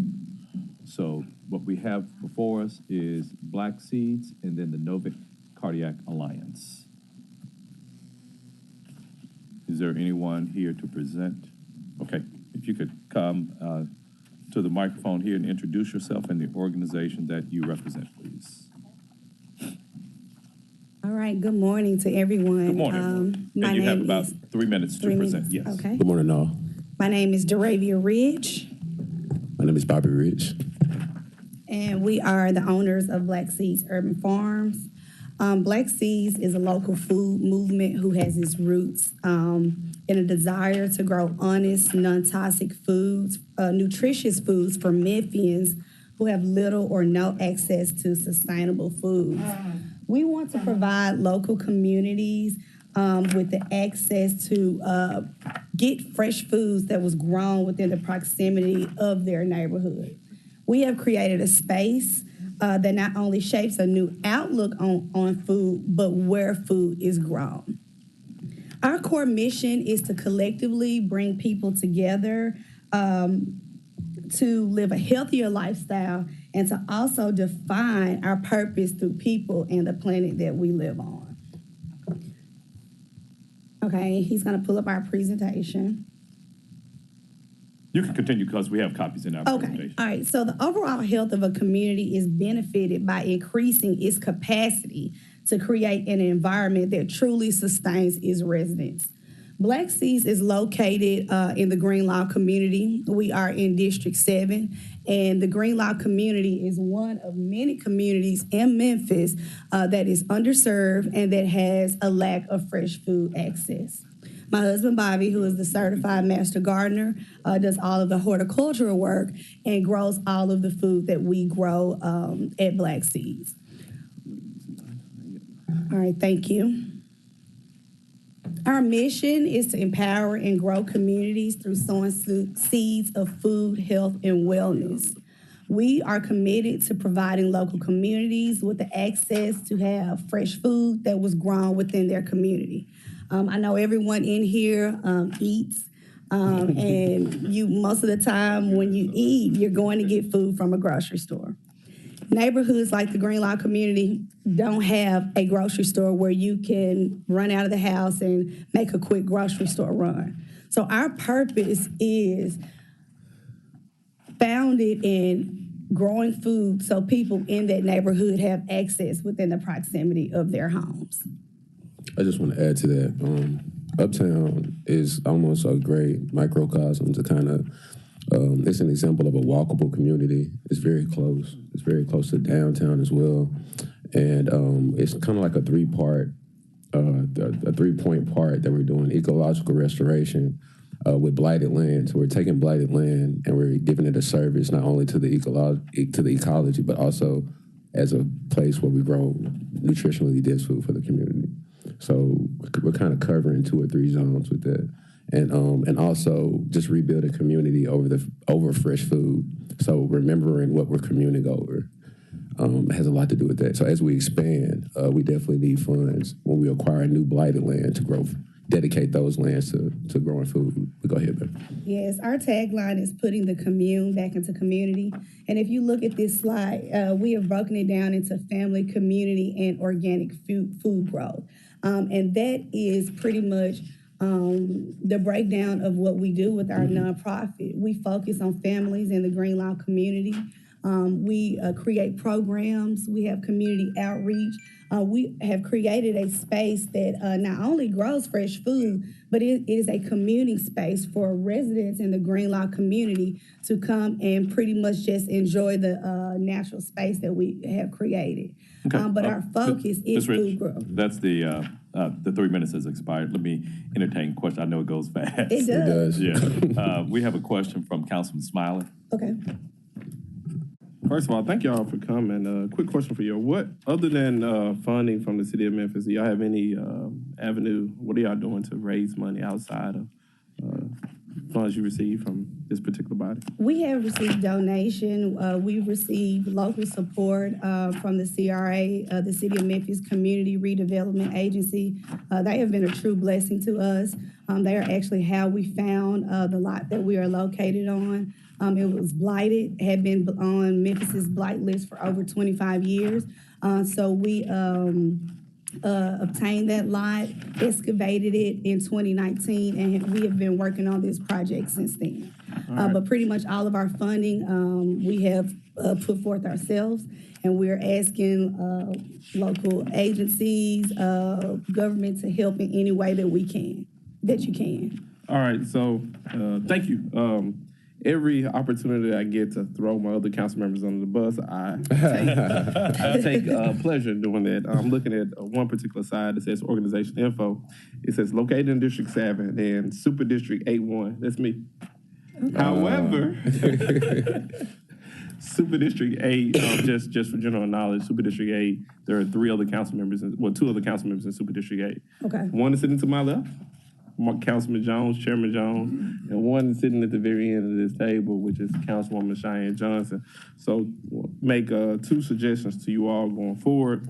When the grant process starts, it's better to come in on the front end because there's more funds available for organizations like you all. I think your organization is the type of organization that we would like to support. And 2, don't be afraid to ask the council members to support your organization. I know their names now. So. I've always known their names. But it's just not them. Each particular council member, although we're elected by people in our particular district, our job is to do what's in the best interest of this entire city of Memphis. So feel free to reach out to every council member, present or non-present here today. I'm going to support your organization. I have to see that beautiful lady in the back named Meredith Keith. I'm going to have to see how much money we have, but I'm going to support your organization. And I hope that some of the other members of this body support your organization going forward. And Mr. Smell, I just want to add as well, I think this is a great opportunity for us to feed the people of Memphis, millions of people with limited resources. Taking land like that is underserved and not having any service at all and providing, nutritional food for people like that. So, Dr. Warren. Do you have a building that you are working out of? We do not have a storefront. We do not have a storefront. We have a goal to move towards a brick and mortar. We do have a tiny house on site, but that is the only actual building that we have on our garden site. Yeah, most of the food that we grow, the local community comes and pick fresh. So everything is seasonal, and whether it's greens, turnips, collards, they can come get it during that season. If it's blackberries, apples, whatever, they usually get it while it's fresh. We just open up the doors and we feed the community that way. But a storefront is in our Yes, that is an overarching goal for us. So essentially, if I want strawberries, I'm going to come pick my strawberries. Come on. We have ever-bearing strawberries right now. I'm not going to get any appetites going, but we got some real good stuff going on. We do. Yeah. And we want to spread it around Memphis. How do you get your local? Is this a door-to-door? You knock on the door and tell people how y'all? Dr. Warren, turn your mic on, please. How did you publicize this with the local community? Well, Dr. Warren, the 3 points that on the PowerPoint were really perfect because by growing the food, the community aspect kind of magnetized. Yes. It actually, none of us really are that far removed from growing our own food. When you talk to your grandparents, you talk to your parents, however old you are. But we found that out really fast. And when you grow food, when you build it, they will come. They will. And so I'm the horticulturalist there, but I found that a lot of elders, we have a lot of heirloom Hurt Village people in Uptown. We have some new doctors and nurses from St. Jude. It's really an economical disaster because all ranges of folks don't got nowhere to eat. Right. Right. And so when we have meetings and when people commune at Black Seeds, we share these conversations. Where's your garden exactly? What street? We're on 4th Street. I'm not sure if you're familiar with Bridge Builders, but we are maybe 3 blocks behind Bridge Builders. Oh, I know exactly where you are. Northbound of A.W. I Willis. just ride my bike through there a lot, so I'll be looking for you. Really? Yeah, it's a bike ride neighborhood. Yeah, it is. Yeah. Well, thank you for your colleagues. Anybody else have any questions? I just wondering. Yes. Your microphone, please. Down the street from Bridge Builder. We are. Yes. Have you all talked with them too? We have not. Talked with them? I have a contact that it's been kind of difficult to get in reach with the contact that I have, but we would love to work more with Bridge Builders as well as St. Jude and other organizations in our neighborhood. Young kids, Bridge Builders, yeah, please get in touch. If you can't, make sure you get my number. I'll get you in touch with the right people because every year, hey, their program is great. Every child needs to go through this. Absolutely. Okay? Yes, From we would love 10th, that. 11th and 12th and graduate from Bridge Builders. And if you're right down the street, I'm quite sure they would like to be Please, we would love that connection because we also have adult and youth programs. With our programs, we've had kids as young as 2 years old. Sorry to cut you off, but we are way behind. We know. Yeah, don't get us started. Yeah. But thank you for your presentation. Okay, thank you We're all. gonna be reaching out real soon. Thank y'all for your Please, time. thank y'all. Thank y'all. You're welcome. Appreciate you. Next, colleagues, we have the next grant program is the Novick Cardiac Alliance. Thanks again, y'all. Thank you all.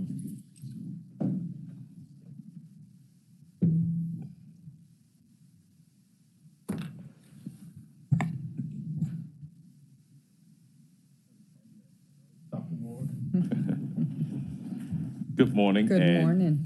If you would state your name and address for the record, and you'll have 3 minutes to present, please. Okay, my name is Marie Pisano. I'm with MVP3 Entertainment Group under Novick Cardiac Alliance. And you need the address, you said? Yes. 1750 Madison Avenue, Suite 500, Memphis.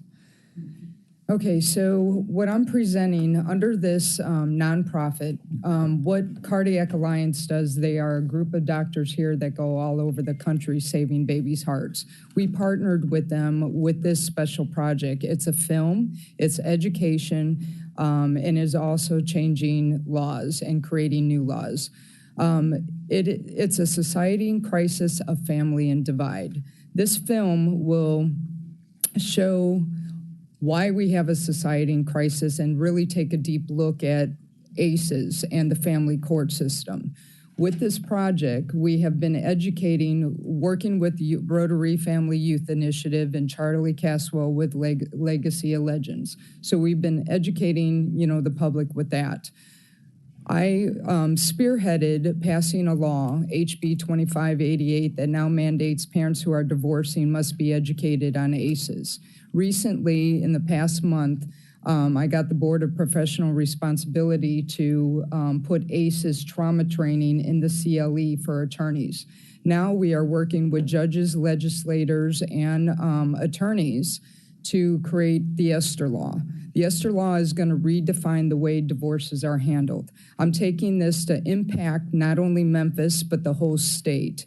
This is going to have not only local attention, but national and global. We have John Amos from Good Times, Coming to America, Morgan Freeman's son. We have many actors like Kevin Sorbo, Matt Borlagini that's on Cobra Kai right now. All these actors are supporting this film, and John Amos will be narrating it. So it's going to bring a lot of attention, but mostly with the education and how we're going to change and work with the judges and legislators and attorneys is to really define, we don't have a family court system here, technically. So we're going to change that, and we're going to work with the juvenile court system and help Sugarman reform that as well. So when you have a film, you have education, and you have new laws, you can make a huge impact. Not only does this, project, it also has many tentacles. We're putting U of M students at work, with this. It will create economic growth and a little bit of more positive attention that we are doing something. We had the 19-year-old shooting up everyone. We had the rape, ACEs, everything that's happening in these family court systems. If we don't get to the homes, the attorneys, the judges, and our community, we're never going to make this change. So with this is what we're going to do, the impact. Thank you, Ms. Pisano. Colleagues, are there any questions that you have of this organization? Well, I have one. You mentioned that you do work around the world, but how much of the work that you do is here localized? This is all right here. Okay. We're going to change the family court system, change the way divorce is handled. We're working with Sugarman to reform the juvenile court system this way. We're educating already with programs. We've already changed or passed a law, HB 2588, that now mandates parents who are divorcing must be educated on ACEs. That happened right here in the state. Now we put the ACEs trauma into classes into the CLE for attorneys. That's huge. Now we're going to put pressure on them. Now we're working with the judges, legislators, and attorneys here to create a new law called the Esther Law. This film helps show why we have all these issues going on. I mean, we got a lot of Black fathers in jail. We have a lot of families in divide. We have ACEs as a problem, not only poverty, everything else, but this film is going to show that, okay? And when you put media, when you got politics, Hollywood, and I'm in media, so, community, we got to change the mindset. So with this film, and with the programs that we're doing here, I'm hoping to change community, like stop hiring these hitmen attorneys, basically. We got to change this law that, meaning let's not hire these hitmen attorneys to kill our families. You got one attorney or two attorneys, one family. Both of them are taking money on one pot. Where's Susie and Tommy's and Johnny's child support? They're really hurting. The way that this whole family court system is hurting all of us. It hurts our economy and it hurts our communities when there's a family in divide. And when you have attorneys that are not caring about the families, we got to show this. You see what I mean? With the film, with the education, and changing laws. Dr. Warren.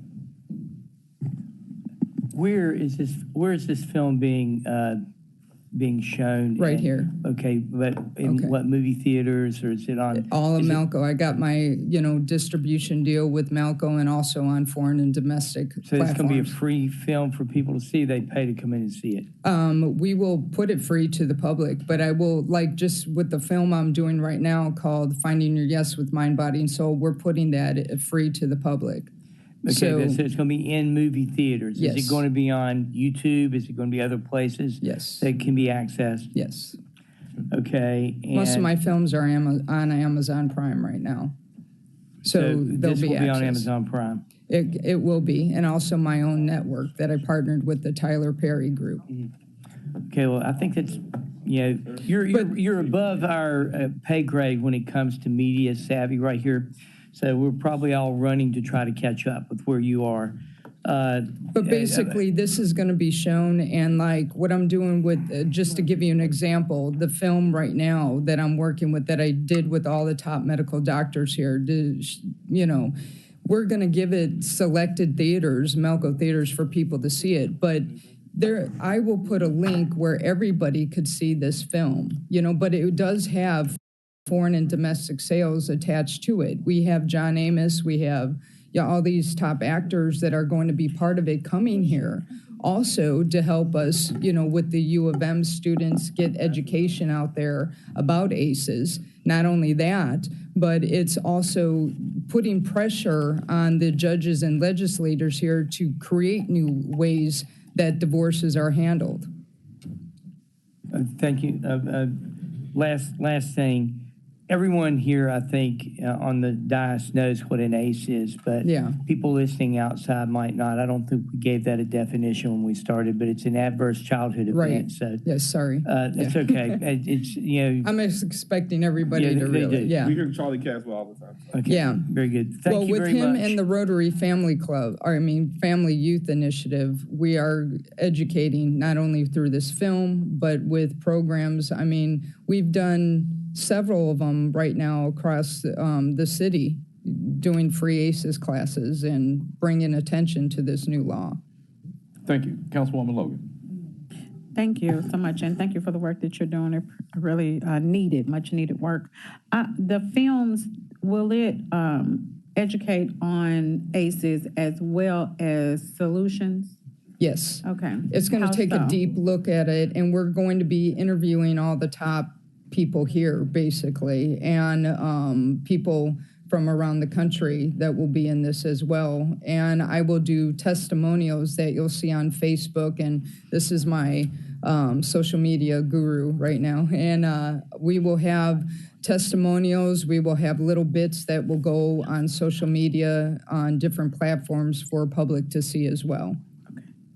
Okay, thank you. So it'll be a movie with awareness about it, but it'll end on a note saying, here's how we can rectify this, and this is how this law or whatever the process you're asking for is going to resolve or help move the needle or help to end that. Yeah, some of the solutions that we have is called not only the Esther Law, but the Esther Fund and the Esther Plan. The Esther Plan is working with several groups that we're working with, Agape, Overcoming Abuse God's Way, YWCA, 3 different churches right now with Reginald Boyce, Bishop, Edward Stevens, Will Jones from Germantown Presbyterian Church, Duncan Williams, Sims Financial. We're putting a whole plan when there's right now with this, with this program that we're working with and this mission. I'm working with a couple of young women right now who unfortunately got their babies taken away through the juvenile court system. And it's because a family attorney just said this woman was crazy, had psychiatric problems, and the judge Manstrate signed off, and then they took the baby out of the YWCA. That's a big problem for all of us.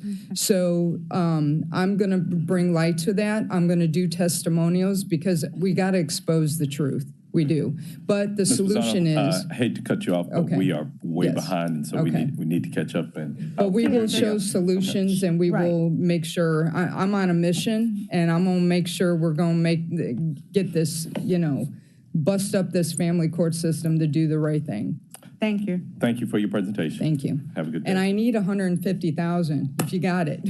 Well, like Councilwoman Johnson said, the good thing is next time, make the request early. We started this process back in May, June-ish, and so each council member is allotted $250,000, and we're required, based upon our rules, to allocate at least 75% at the first round. So what you're working with, some council members may have allocated 100% of it. So it's at a most, you're working with only about 25% of what collectively what we had, and we've had other meetings where disbursements have been made. So will there be anything for this? It just depends upon each individual. At this point, each individual council member has, I don't know if we collectively have $150,000 amongst the 13 of us, but at the first, like I said, at the first round, when we first start this, we're required to allocate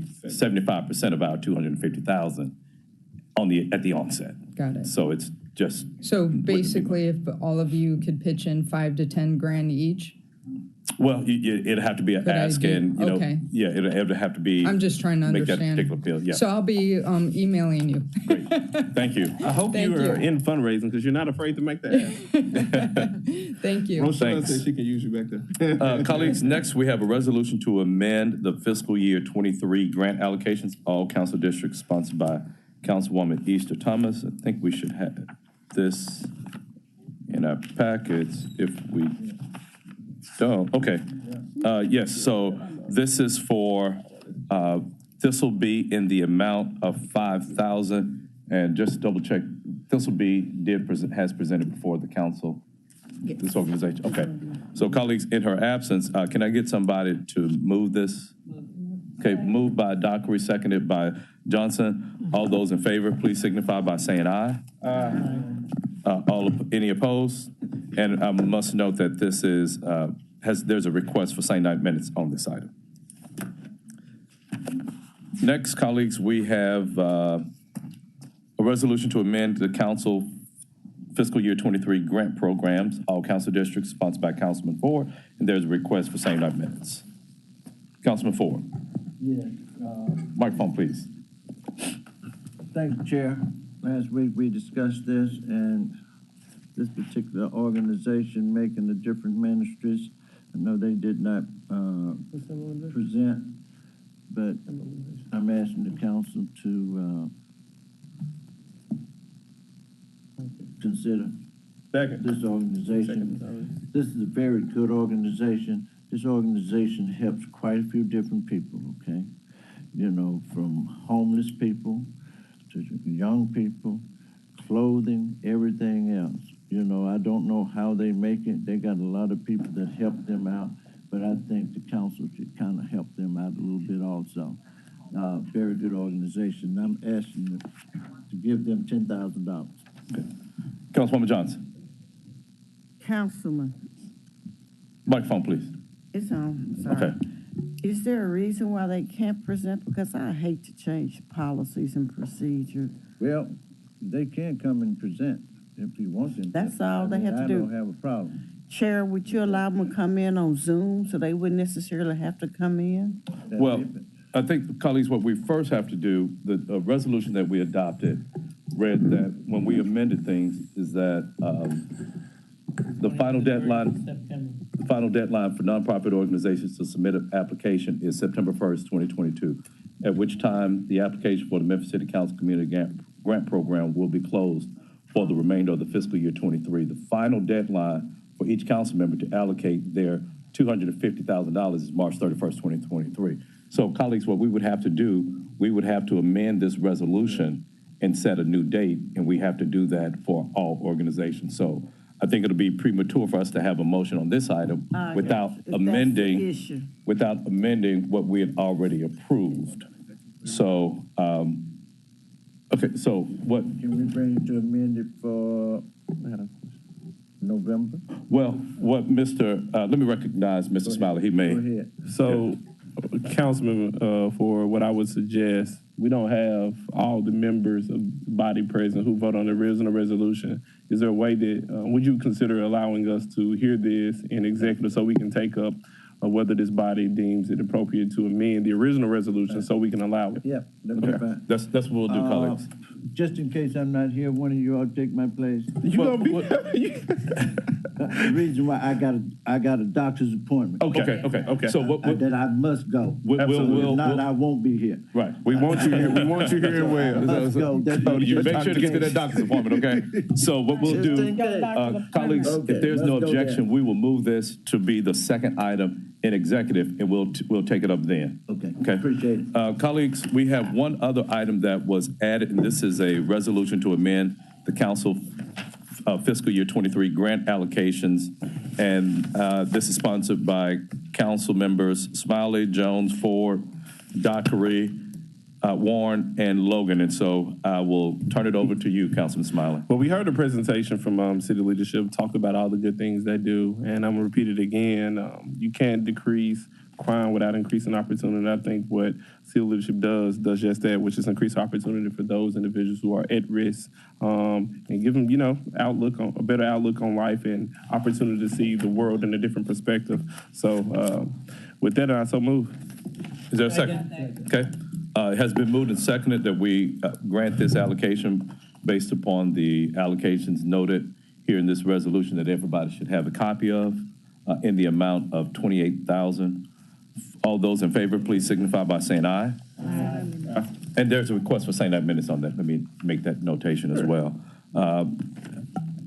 Any council members in opposition? Seeing none, that item passes.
May I have a roll call, please? Councilman Ford. Present. Councilwoman Logan. Present. Councilwoman Dockery. Chair Johnson. Present. Today we have 3 items we need to address in this committee. The first one being a resolution approving an honorary street name change of Pendleton Street from Park Avenue to Douglas Avenue for Demetria Deutsch and James Wilson Jr., affecting District 4, Super District 8. This was sponsored by council members Easter Thomas and Logan. We're requesting same night minutes. Can I have someone to move this item? Second. Moved by Dockery and second by Logan. Okay, Councilwoman Logan, would you like to speak on this resolution? You're recognized. Oh, thank you, Chair. Just like to solicit my colleagues' support on this item to recognize these very influential people in our community, and we just want to make certain that we are always spotlighting and highlighting those that do great work in our community, and we greatly appreciate your support.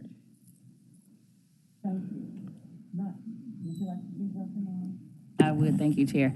Councilwoman Logan, just quick question, bring me up to speed. I know one of the names very well, but I don't know the other. Do you mind telling me just a little bit about either one of the honorees? And just a sec, just don't take but a minute, just whatever come to your mind about them.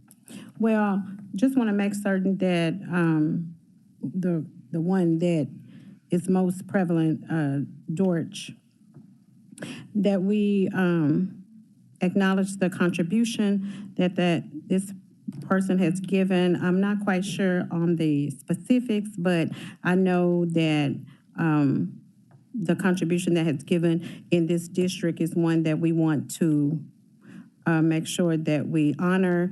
There was a great loss, and we want to make sure that we acknowledge that and honor the service they gave, even in spite of that loss. Thank you, Chair. Thank you, Councilwoman. You're welcome. Thank you.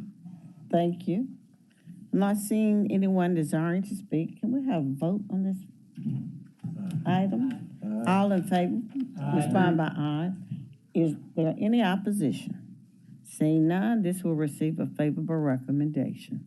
The second item is the Z-222-07 at the northwest corner of North 2nd Street and Hickory Avenue, affected District 7 and Super District 8. This is a first reading. It is a reclassification request to change from commercial to residential. May I have a quick presentation from zoning? Thank you, Madam Chair. Good morning, members of the committee. Kendra Cobbs, Division of Planning and Development. This is a request to rezone 1.26 acres located at the corner of North 2nd Street and Hickory Avenue. The request is made by the Community Redevelopment Agency and represented by Cindy Reeves for SR Consulting. As shown on the map to the left, this is north of downtown. It's located in the Uptown Redevelopment area. And to the right is a map of the 1.26 acres, and it's outlined in orange, and it does consist of multiple parcels. Because there are multiple parcels, there are two different zoning districts, commercial mixed use 3, and also employment district. That's the current zoning, and the request is to make the 1.26 acres consistent as RU3 or residential urban 3 zoning. There is currently employment and CMU3 zoning surrounding the property. Also, there's residential urban 1 zoning to the south and mixed use across the street, across North 2nd Street. Current land use in the area, it's largely vacant, including the subject parcels. To the south, along Hickory Avenue, there is a single-family residence, and also at the southwest corner of the subject parcels, there is a neighborhood grocery, but I believe that is currently closed. Looking at images of the area, to the left, we have, looking from the northwest corner of North 2nd Street and Hickory Avenue, we have a view of the site, and then also across North 2nd Street in the image to the right. And this is a view of the site from Hickory Avenue. And lastly, a view of the site from North 2nd Street, a view to the south. And that is the corner grocery store that you see. So in conclusion, this is once again a request to rezone 1.26 acres. It's a request made by the Community Redevelopment Agency. And the request is asking to rezone from CMU3 and employment to residential urban 3. The proposal is consistent with the Memphis 3.0 comprehensive plan. The office has received no correspondence in support nor in opposition of the request. The Land Use Control Board did hold a public hearing on the request on September 8th. There was no opposition, and the Land Use Control Board recommended approval, as well as the Division of Planning and Development. And that concludes the staff report, and I'm available to answer any questions. Dr. Warren, you're recognized. Could you explain what this RU3 residential provides, what they're asking for? What can be built there? So it is a great range of residential uses, from single family on up to multifamily, so it would include apartments. I drive this road a lot because I'm medical director of a nursing home right up from there. And, you can just see the apartments coming up from uptown, heading in this direction. So there's a new brewery that's just been built right down, a brew pub that's right around the corner. There are other homes. You can see the infill starting. So I think this would be a good use of that property. So I'll be supporting it. Thank you. Thank you. Anyone desire to speak? Seeing no one else wishing, let's vote on this item, please. All in favor, please respond by saying aye. Aye. Any opposition? Not hearing any, this will receive a favorable recommendation downstairs. The third item is a SUB, a special use permit 22-22, 691 and 705 South Parkway East. On the south side of South Parkway East between Webb Street and Gabby Street, District 6, Super District 8. May I have a brief presentation from Planning and Zoning, please?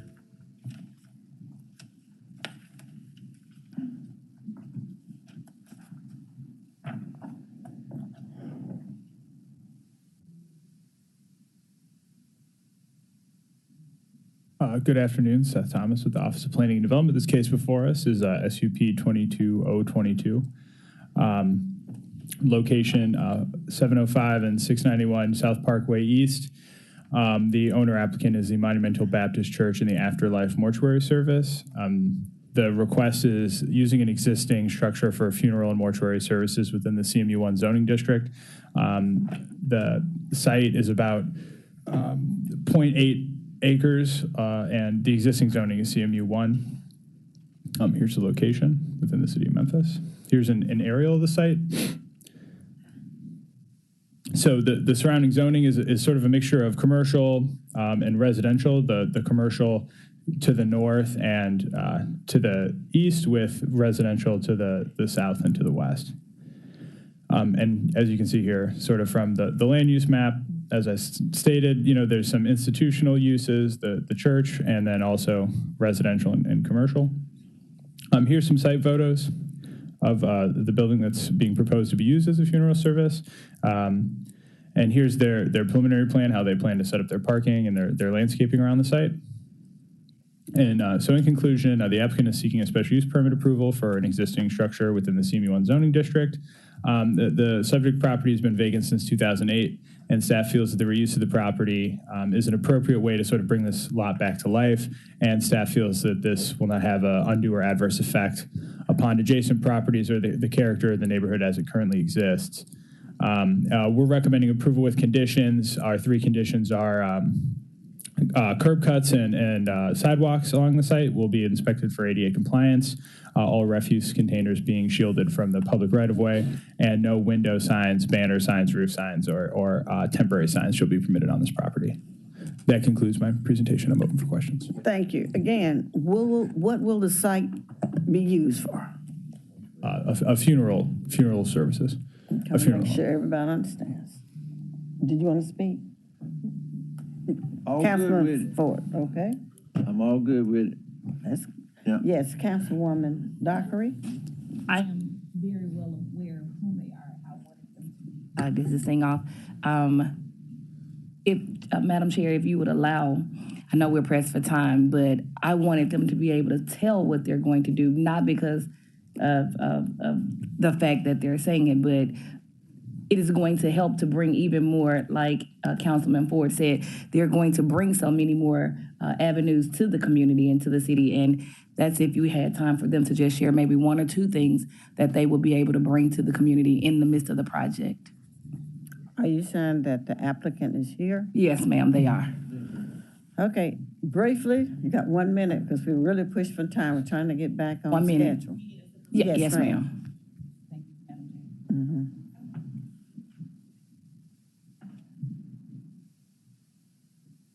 One of my students. Please identify yourself and give an address, please. Madeline Lyles of Afterlife Mortuary. Cut it off. Just hit the button. Yes, ma'am. I'm Madeline Lyles of Afterlife Mortuary Services. We're at 2207 South Lauderdale, 38106. Of course, it's going to be a funeral home, but in addition to funeral services being provided to the communities, we have different initiatives that we put forth to help better the community, to educate them more so on funeral services and being better prepared.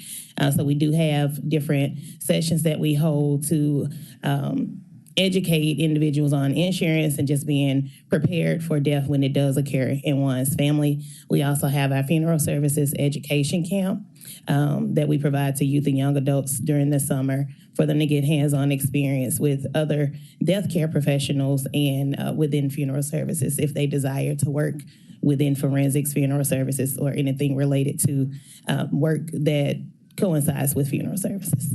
Okay, I have one quick question. Will there be any cremation activities taking place? No, ma'am, there will be no cremation on site. Are there any other questions? Any questions? Not seeing any. Thank you, ma'am, so Yes, ma'am. much. Thank you. Okay, let's vote on this particular item. Item number 3. All in favor, please respond by saying aye. Aye. Is there any opposition? Not seeing any. This item will receive a favorable recommendation downstairs. Thank you. And that concludes the Planning and Zoning Committee.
We're going to call the Economic Development, Technology, and Tourism Committee to order. Please call the roll.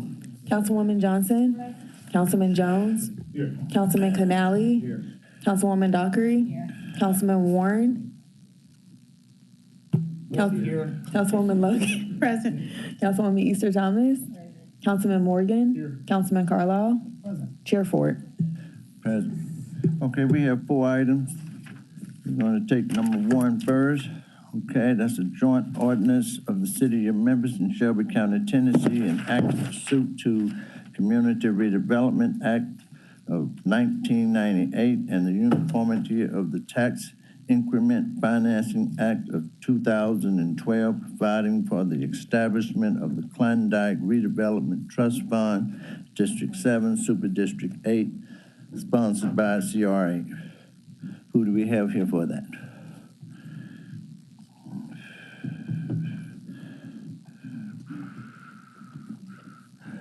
Before you all start, I know Councilwoman Easter Thomas has some issues. I want to at least bring her up after you all kind of present a little bit and everything else.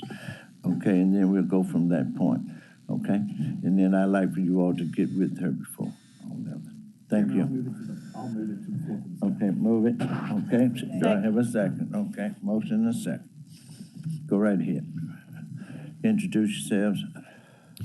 All right, my name is Andrew Murray. I'm with the Community Redevelopment Agency. With Sean Austin, the Works Incorporated. Archie Willis, Comcap Partners. Corey Davis, Works Incorporated. So I'll give you a short background on this. The Klondike Partnership approached the Community Redevelopment Agency and presented an application to do a community TIF in Klondike. The boundaries are roughly Jackson on the south, Watkins on the north, the interstate on the west, and Watkins on the east, and Chelsea on the north. The Community Redevelopment Agency Board met, reviewed, also met with city and county administrations. They voted to approve and send it on to the City Council and the County Commission. This requires a joint ordinance of both entities. The TIF is a $35 million TIF over 30 years. There's not anticipated to be any increment according to the projections for the first 5 to 7 years. That's dependent on how well the projects that the Klondike partners are implementing, how they take off in terms of creating tax revenue. These Community Redevelopment Agency Board put in a minimum amount that has to be collected before the TIF will really be activated, and that is $300,000. This is similar to what we requested of the Soulsville, South Memphis TIF. I think, unless there's any questions from me, I'll turn it over to the applicants to describe their project. I got one question. Can you tell me when did you and Shelby County Commissioners meet? Yes, so Shelby County, they changed their meetings, but we'll be before them now on October 26th at committee, and then at October 31st for the full commission. Thank you. Yes, sir. Okay. Anyone that's one?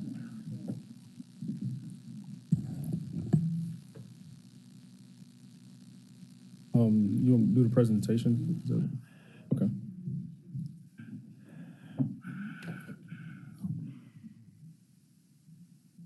And to save time, is 1 and 2 kind of together, aren't you? Okay, let's take both of them together, and then we're going to open it up for...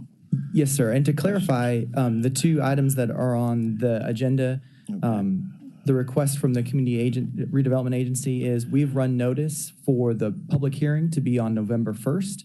So the request is that y'all would consider this and vote to set the public hearing on November 1st. That would be our request, and that makes sure that the notices are kept and that the county and the city are in same timeline. Yes, sir. So TIF Community Redevelopment Plan is a collaboration of different organizations and stakeholders in the community. The Klondike Smoky City CDC, along with the Klondike Community Land Trust, the Works Incorporated, and the Urban Renaissance Partners. Obviously, the purpose of the TIF is to leverage the investments that are currently going on in Klondike to remove blight and to grow the investment base and maintain affordability, all while preventing displacement of current residents. So as Andrew mentioned, the proposed boundaries of the TIF are Jackson Avenue in the south, Chelsea to the north, I-240 to the west, and then Watkins to the east. So we've done extensive community engagement so far to get the community's input on what they would like to see with any TIF funds. We've done one community cafe prior to the pandemic. We've had 6 open houses. We did a May festival where we had jump houses and food trucks. We also have done a door-to-door census to talk to the residents to see exactly what they would like in the community. The overwhelming community survey, what we got were the priorities were they wanted a cleaner, safer, blight-free neighborhood, improved existing and new affordable housing, as well as better access and neighborhood walkability. These were some of the things that came up from the highest priority as far as infrastructure categories. I won't go through them all, but I'll just call up the top 4 that we have highlighted. The street paving, crosswalks and sidewalk improvements, new brighter street lighting and skycop cameras, blight removal, and as well as existing housing stabilization and new affordable housing. So we have a master plan for the entire Klondike neighborhood. As I said before, it's based on 3 promises where there's no involuntary displacement of current residents. We want to preserve permanent affordability. That's a big part of the community land trust, and build resident equity. The people that are there, hopefully we raise the values of the properties and they have equity in the homes that they currently in. We plan to measure our success based on the home ownership rate increasing in the neighborhood, poverty rate decreasing, and the residents participating in the economic development. So we expect as Andrew mentioned, it's a 30-year TIF. We expect over the next 30 years for this to be successful to grow Klondike by approximately 900 households. There's currently 600 households, about 450 renters, about 150 legacy owners. We can slowly add 900 over the next 30 years. That will bring us up to a total of 1,500 parcels, and grow the neighborhood to a point where it has a 50% homeownership rate and no more than 40% of residents are economically vulnerable and no more than 25% are below the poverty line. I also want to point out that as part of this TIF, most of the development that we expect to happen will be single-family housing that will be added to the tax roll, so not any pilots or anything that would not collect tax. And also the partnership, we have a considerable amount of control in the neighborhood already. There's approximately 1,200 parcels in the boundaries that we mentioned. We control approximately 400 of them, so a good third of the neighborhood. And we've already invested roughly $13 million on acquisitions and rehab in the neighborhood already. The hope is that we can build on the coming investments that are already in the neighborhood that are coming, like the Jackson Avenue corridor. There's already planned streetscape improvements, and we also plan mixed-use development with market rate apartments above retail on Jackson within the 30-year TIF. There's also the elephant in the room with the North Renaissance project at Northside. It's a huge $71 million renovation of the vacant Northside High School. Construction has already begun, but we expect this to be a huge catalyst for the entire community. There's also a BRT line planned to come down Watkins. We expect that this will also be a catalyst for the community, and so the whole point of TIF is also to build on this capital improvement by, with Accelerate Memphis. So as Andrew mentioned, we're expecting a $250 million investment over the 30 years to produce approximately $40 million in increment. With the TIF fund, net increment to the TIF fund of $30 million after the $10 million decrease from to the city and county general funds. And the last slide here is just the potential infrastructure improvements. Valentine Avenue streetscape improvements to complement Northside. Claybrook is the street that runs, the only street in the neighborhood that runs all the way from Northside all the way down to Crosstown. So we would like streetscape improvements there. We already run an existing housing stabilization improvement program, affordable multifamily residential site improvement, new fiber lines for expanded broadband, and blight removal, remediation, and repairs. And also we would like Klondike Park improvements, Brown Avenue streetscape improvements, and just building on Klondike neighborhood anchor improvements. And that's the end of our presentation. Any questions, comments? All right. First, Councilwoman Easter Thomas. Thank you, Chair. Good morning, y'all. This seems very exciting. However, I was surprised that it was coming. I would have just liked to know more about it before it was coming. Also, the county didn't know about it either.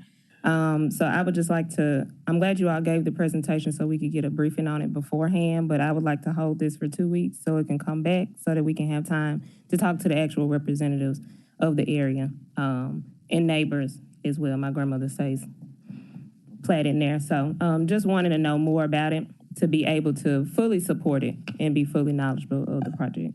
So I requested, Chair. Second. Let me ask one question before we go further. If we hold this for 2 weeks, what would happen? It would be problematic. We need to get this done because we've made the investment, and we need to capture our increment before the end of 22. But we would have 3 readings on it. Yeah. We would have 3 readings on it.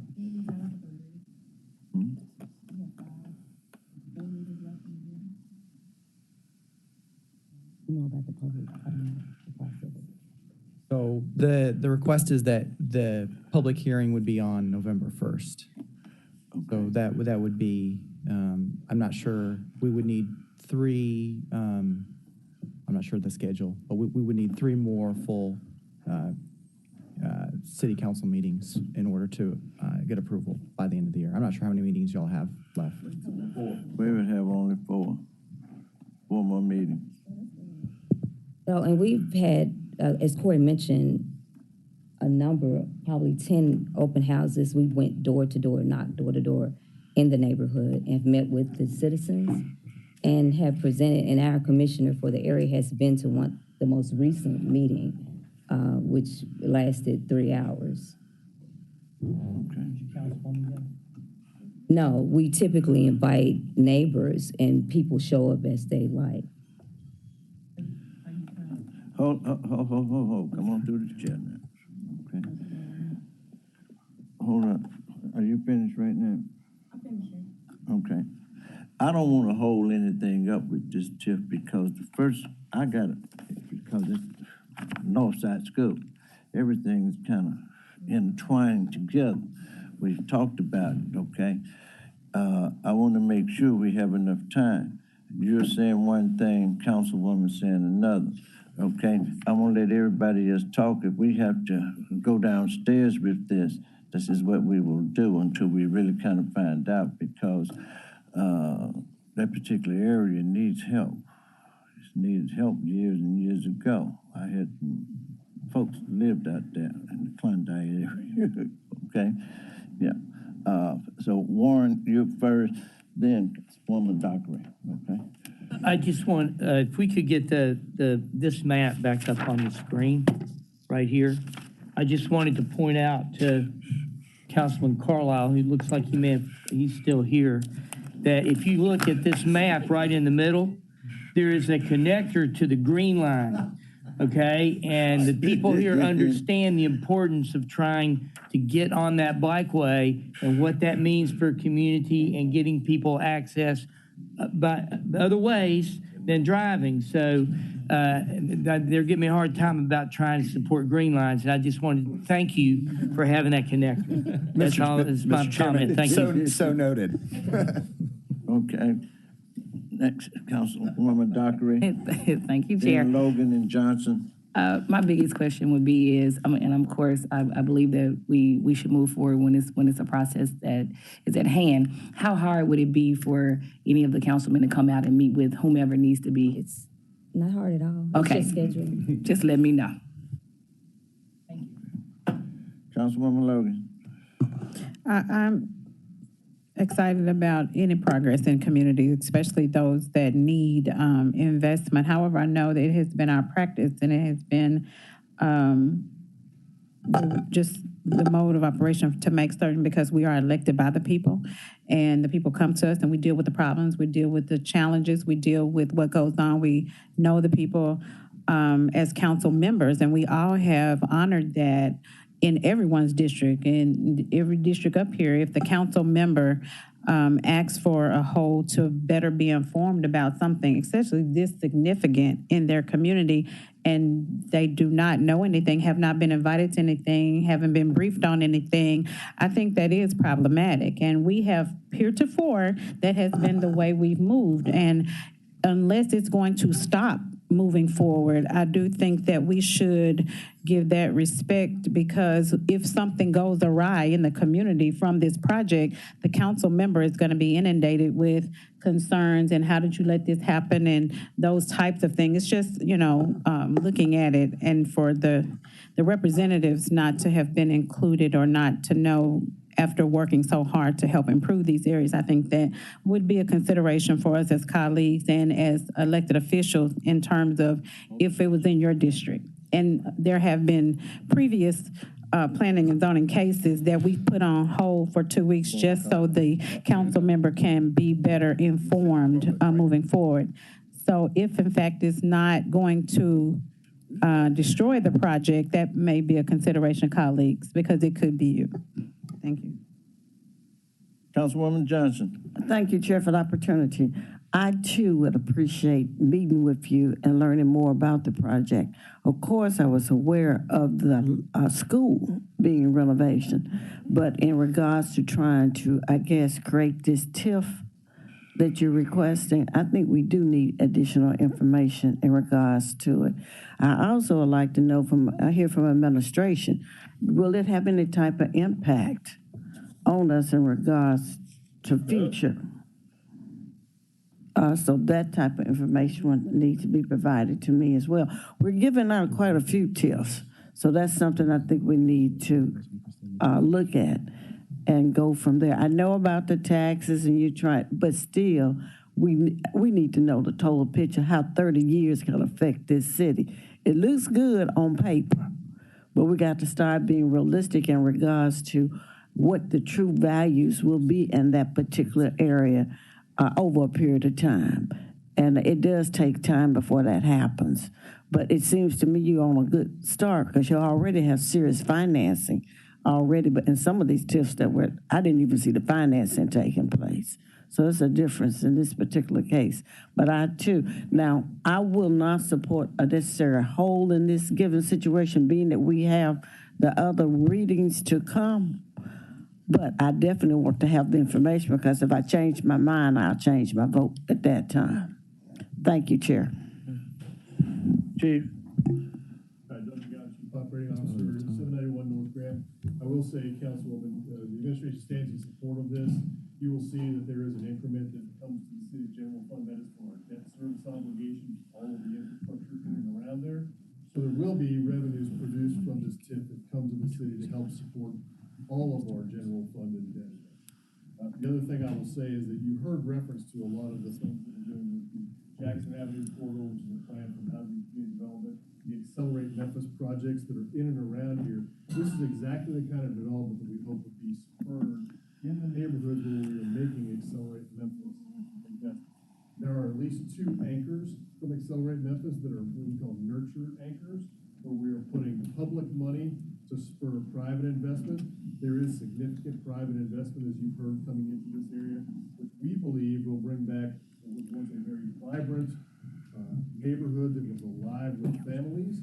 There has been some upward migration. The population has gotten older. We think this is an opportunity to repopulate with more families, and we're particularly impressed and encouraged by the permanent affordability and the plans that are going there. So I often say, one-shot deals don't get anything done, but when you layer a number of different investments, both from a capital improvement, from an HCD project, from Accelerate Memphis, and now a private investment on top of a public investment through Tiff, I think we have the recipe for real success here.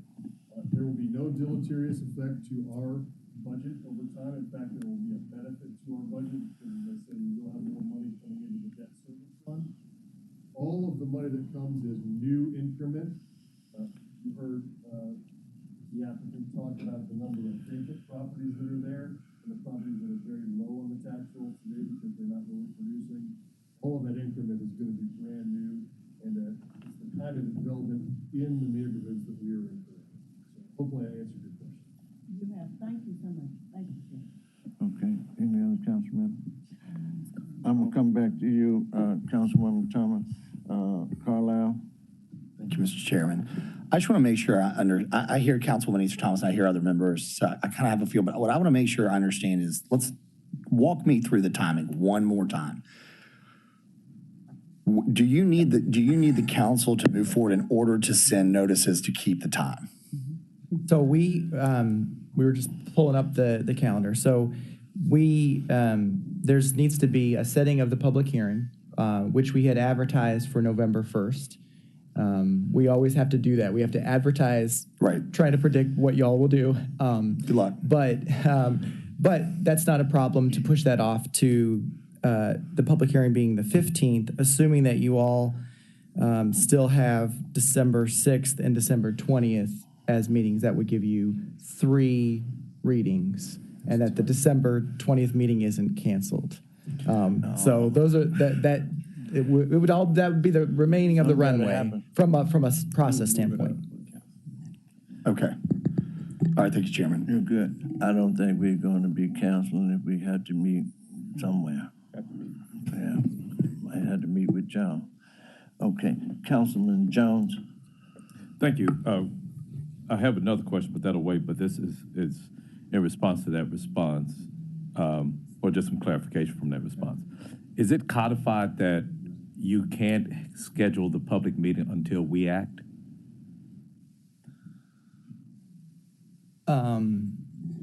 In terms of sending out the notice? Yes. So we can put out the notice, and then written in the notice that's published in the Tri-State Defender and the Daily News, it mentions that there may be follow-up notices. So depending on what you all decide today, we'll do a second notice that revises that previous notice. So to clarify, if we hold this, what's preventing you from saying we still are going to have the meeting on November 1st, as to not to delay this on you all's part, just based upon the request that Councilwoman Easter Thomas has? So there, if I understand you correctly, so we would have no change if the public hearing is set for the 1st today by the city council. So so you can't hold the meeting on November 1st unless we act? Correct. The public hearing is a public hearing of the city council.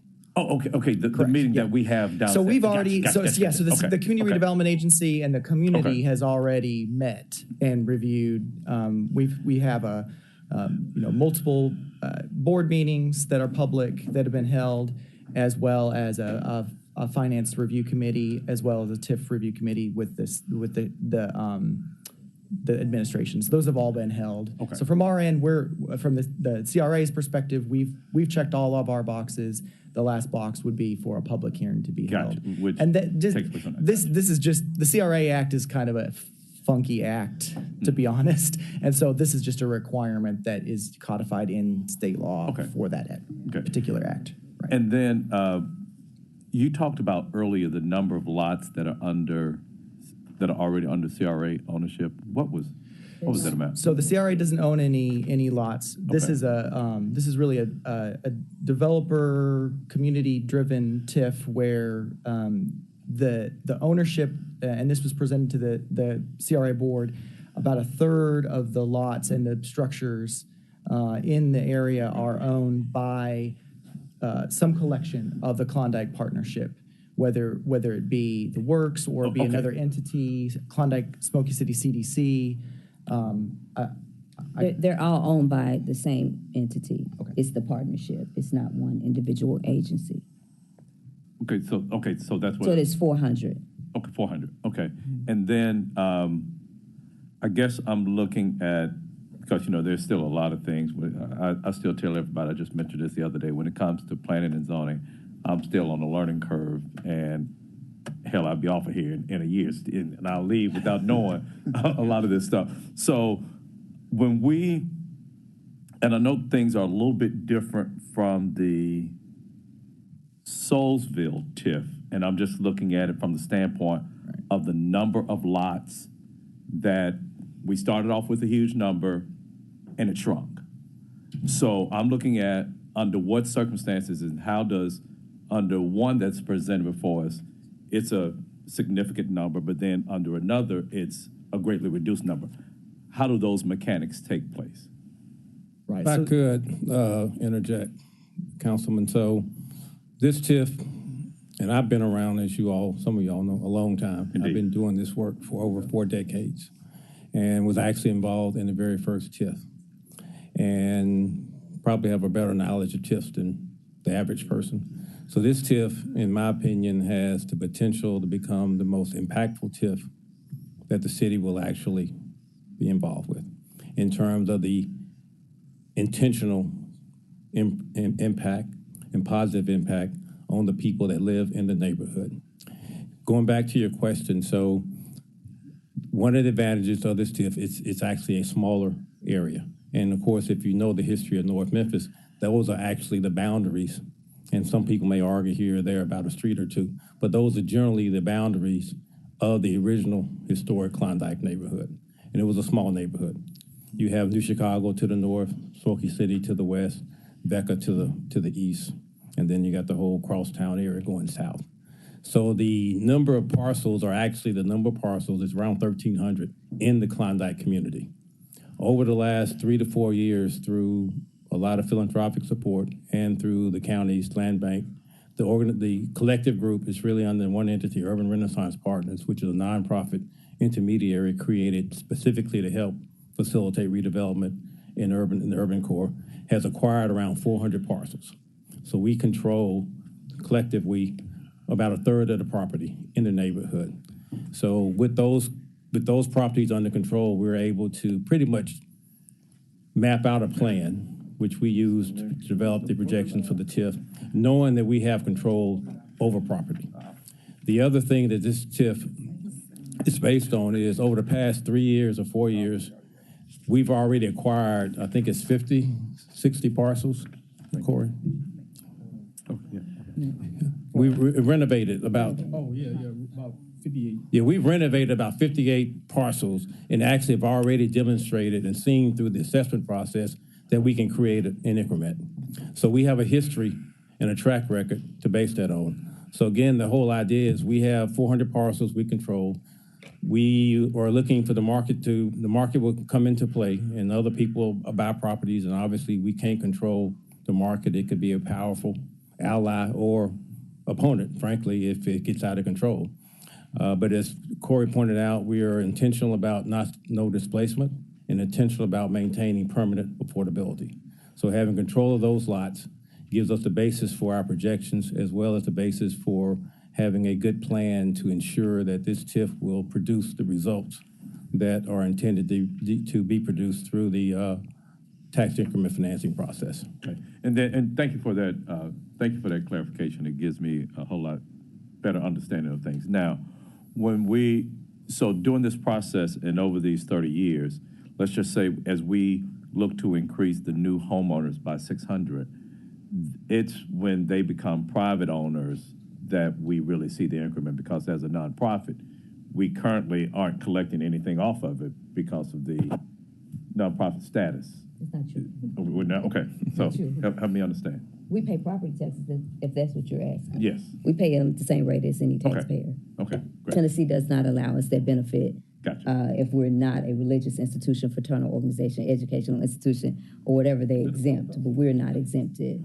Thank We pay property taxes. Okay. So every bit, I wanted to note that every bit of the dollars that have gone into Klondike to date, including the Klondike project, have been private philanthropic dollars.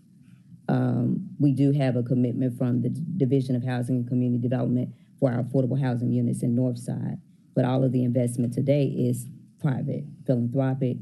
And we do operate a minor home repair program where we're investing up to $50,000 in existing homeowners' homes. And Corey kind of went over the community land trust, but that's the way we determine that people will be long-term, we'll have units that are permanently affordable, because most affordable housing programs have a subsidy period where the subsidy rolls off. But we use deed restrictions to prevent that from happening, where we share equity with homeowners in the future. And we have sold a couple of the homes, but we have about 70 tenants. And another note, the annual average annual income in Klondike of homeowners and renters combined is about $15,000 annually, and for renters alone, it's about $9,000. So we've made a significant amount of investment in this neighborhood today. Thank you, madam. Thank you, Mr. Chair. Thank you. Councilman Warren, then I'm gonna go back to Councilwoman Easter Thomas. You know, one of the things that we've been looking at in the city is we've got out-of-state people buying property and then renting it. Is there any way we can legally, as we do this TIF, make that illegal in the TIF area to where you can't buy this property just to rent if you're not in a part of the TIF? Is there something you can do? I mean, I know, have y'all thought about that? I don't know that we can do that. we can't do that as developers. But I mean, but can we, is that something we can do as a council, as a stipulation on this TIF, make the TIF to where you can't be a major outside? The answer is sure, but it's going to get challenged in the court. Yeah. But if it gets challenged in the courtroom, will we win? Probably not. A lot of attorneys out there, I'm sure you'll hear some different opinions. And I'm not a lawyer, Councilman Warren, but it seems like there's a fundamental constitutional problem with that concept. And, you know. Yeah, spoken like a lawyer. Yeah, okay, but I was raised by one. Yeah. Oh, we know. He's in my office next to Demetria.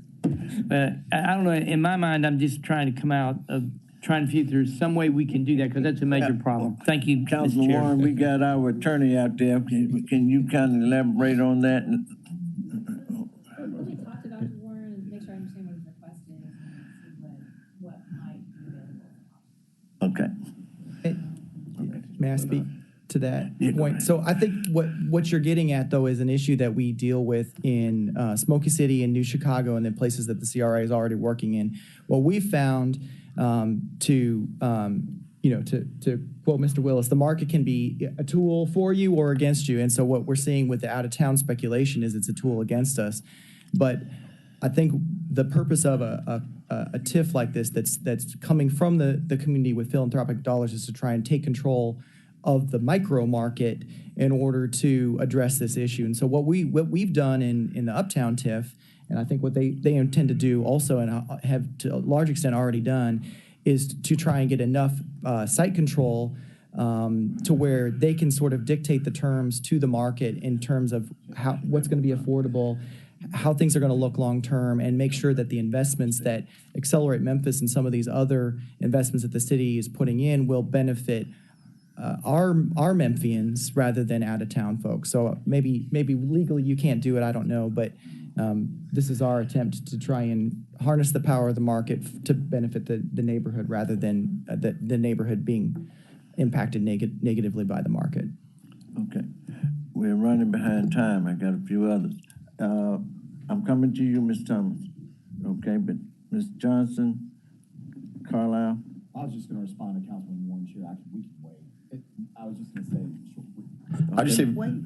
Oh, I'm sorry. Well, it just piggybacks on Jeff's comment. Microphone.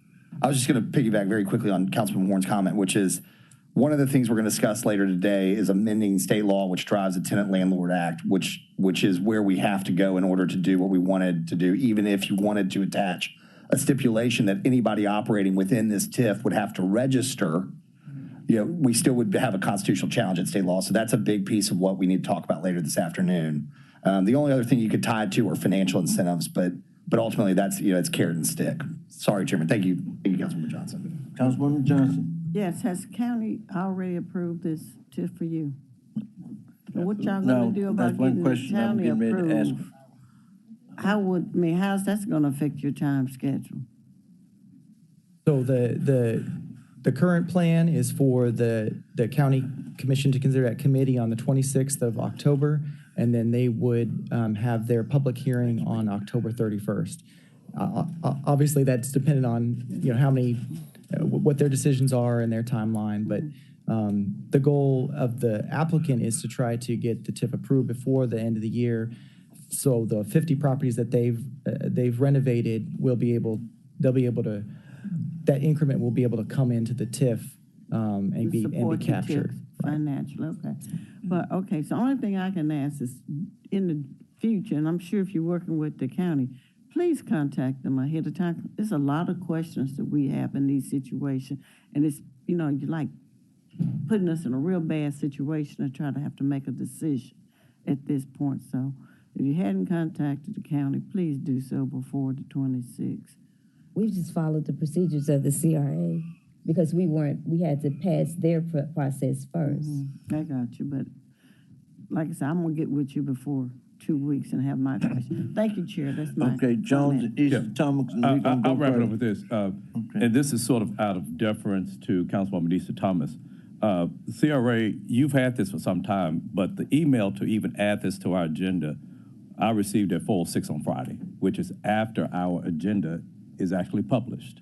So it was out of courtesy that we even are hearing it today. So from the standpoint that you all missed the deadline, I don't see how a hold would be problematic when this ordinarily, unless we didn't honor the request of you all, a hold wouldn't set us behind because this was technically supposed to be on the next meeting agenda. So it was out of courtesy that we even are hearing this today. So I would be supporting Councilwoman Easter Thomas' hold on this based upon you all getting this to us after our original agenda was published. Thank you, Mr. Chairman. Councilwoman Easter Thomas. Thank you, Chair. CRA and the team for the TIF just wanted to let you all know that we as council folks and representatives want to be the biggest cheerleaders for our neighborhoods as possible.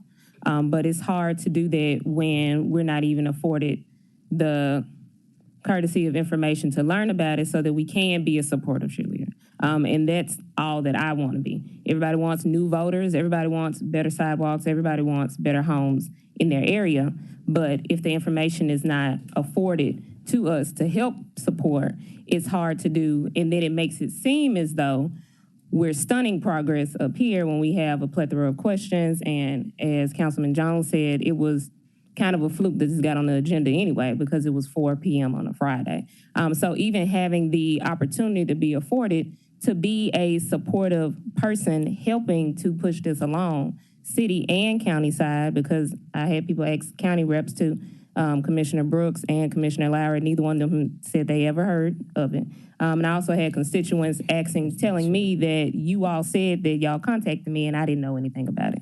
So just having the opportunity to be a supportive person is what I'm asking for, which I'm sure all other council members would expect the same for things going on in their district that they would be able to support and cheerlead alongside. So I'm not sure I don't want to assume the temperature of the council, but Chair, I would be supportive in sending it down with no recommendation. Since you all do want to have that community meeting on the 1st, which is our next council meeting. As Councilman Jones said, this probably wouldn't have been on the agenda anyway, so you would have probably had to wait anyway, but still affording that courtesy to you all of sending it down with no recommendations. We still have 3 readings on it, but just letting you all know this is coming from the fact that we want to be able to support great things in our neighborhoods, but we can't do that if we don't know anything. So you want to send it down with our recommendation, right? Yes, And then we sir. have all the different reasons that to give everybody time. Please go over there to the county side, okay? Get everything straight, because we need to be on the same accord with this tip. I don't think we can be kind of separated, okay? And I think that would take item number 2 also, okay? Yes, and just a reminder, our request is not that those 2 items would be considered today, but that a public hearing would be set for November 1st. Yeah, good enough. We all good, okay? Appreciate you all, okay? See y'all. Do we vote? We're not gonna vote, send it down. Yeah, We gotta- without recommendation. Without Yeah, objection. without objection? Without objection. Without objection, okay. All right, we got item number 3, resolution providing clarification of structure of the economic development support of the city related to the One Bill Development, District 7, Super District 8, sponsored by the administration, same night minutes. Chief, got you. Good morning, everybody. Doug McGowan, Chief Operating Officer. While everybody's coming to the podium, I'll start. This is in support of the One Beal development. You all have previously in the past approved several incentives. The most recent one was a $10 million short-term, essentially a short-term loan. I'll characterize it that way. In the actual documents, it was characterized as a lease. What we're bringing you today is no change whatsoever to the materiality of the deal. There's still an advance of $10 million that will be paid instead of being characterized as a lease prepayment. That is now going to be characterized as a grant. And annually, the contributions instead of lease payments are characterized as a grant. Now, Shirley is here with the expertise. I just want to tell you why that is different. As we brought the deal forth, our financial advisors actually and our auditors said there was a change to the GASB rules, which are the accounting rules for cities last year, that said if you have any lease payments, you have to capture and record all of that as a liability for the duration of the lease. That was last year. This was the first opportunity that we had a long-term lease like that. And as our auditors looked at the deal, said, remember when we had the conversation about booking this as a liability, that's what we wanted to avoid. He said, you're going to be booking this as a liability. So what we're simply doing today is changing the characterization from lease payment to grant payment, which will go to CCRFC. None of the terms have changed. It's still with CCRFC to the developer, a 10-year low-interest loan. All of the conditions there about repayment to CCRFC and whether the obligations and the hooks in that, if they don't pay it back, the pilot terminates, nothing has changed. The only thing that's changed is the language here, 2 pieces of language. Number 1, we have just clarified that this is part of the qualified public use ancillary development in the downtown TDZ. And number 2, that these are payments to CCRFC are annual grants and not lease payments. And that way we don't record the long-term liability with the city. And so, Shirley, I think any clarity on that, what I said? Thank you. Good morning, Council. Shirley Ford, Chief Financial Officer for the City of Memphis, 5343 Mason Road, Memphis 38120. Thank you for the opportunity to be here. And as your Chief Financial Officer, part of the reason for this resolution today is clarity and transparency of language. This is a long-term deal, and we want anyone who's looking back at the official records of this deal to be able to follow what happened and for there to be clarity about the structure of the deal, and that you've already approved everything. We are just bringing clarity to the language so that there is a clear understanding going forward of the structure of the deal and the nomenclature attached to it.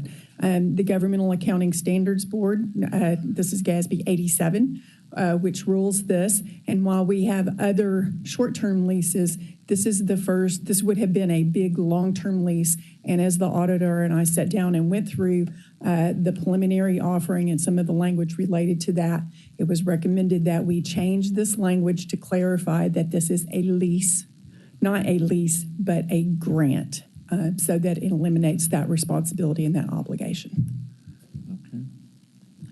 I need a motion and a second. Okay, I got Councilman Morgan. All right. Thank you, Mr. Chair. Upon reading through this, all the changes that y'all described, that seems to be what's different. No other minor changes, nothing. Just exactly as you described it, because that's as I read it as well. All right. How much did y'all's stomach drop when you realized you had to come back to council? Well, yeah, it actually didn't, because we think you guys have put significant thought into this and it's been top of mind. So we thought that it's a relatively straightforward discussion. Our stomach didn't drop because of having to come back. It really dropped because we thought we have tried very hard to not make this a long-term liability, and now a new rule would make it a liability. We thought, how are we going to do that? So we're thankful that the staff was able to come up with a recommendation for us to get here. We think it's a pretty plain change that we're making here that's easily understandable, and that's why I wasn't necessarily worried about explaining it to y'all. I was worried about what happens if it becomes a long-term liability. It is understandable, and it was mostly a rhetorical question. Thank you all very much. Thank you, Mr. Chair. Thank you. Councilman Jones and then Councilwoman Johnson, please. Thank you. I'm just seeking clarification here. Has the agreement and the definitions in the agreement been changed to say that grant? Because when the average person hears the word grants, just like we do from a council grant, we don't expect those entities to make any payments back to us. And so from a definition standpoint, is it clear that although this is a grant, that the city is expecting repayments of these amounts? I think I can address that. Jennifer Sink, Chief Legal Officer, 192 St. Albans Fairway, Memphis 38111. So all of the documents were revised to reflect that the city, reflect that there's going to be what's called a grant contribution agreement that will stem from the city with regard to the $10 million payment, and also with regard to the local option sales tax. So the money is paid to CCRFC. Under state law, pursuant to state law, for economic development purposes. After that, CCRFC then will be loaning the money to the developer. There's going to be an amended and restated development agreement that makes clear this process, and that the developer will be paying back the $10 million loan.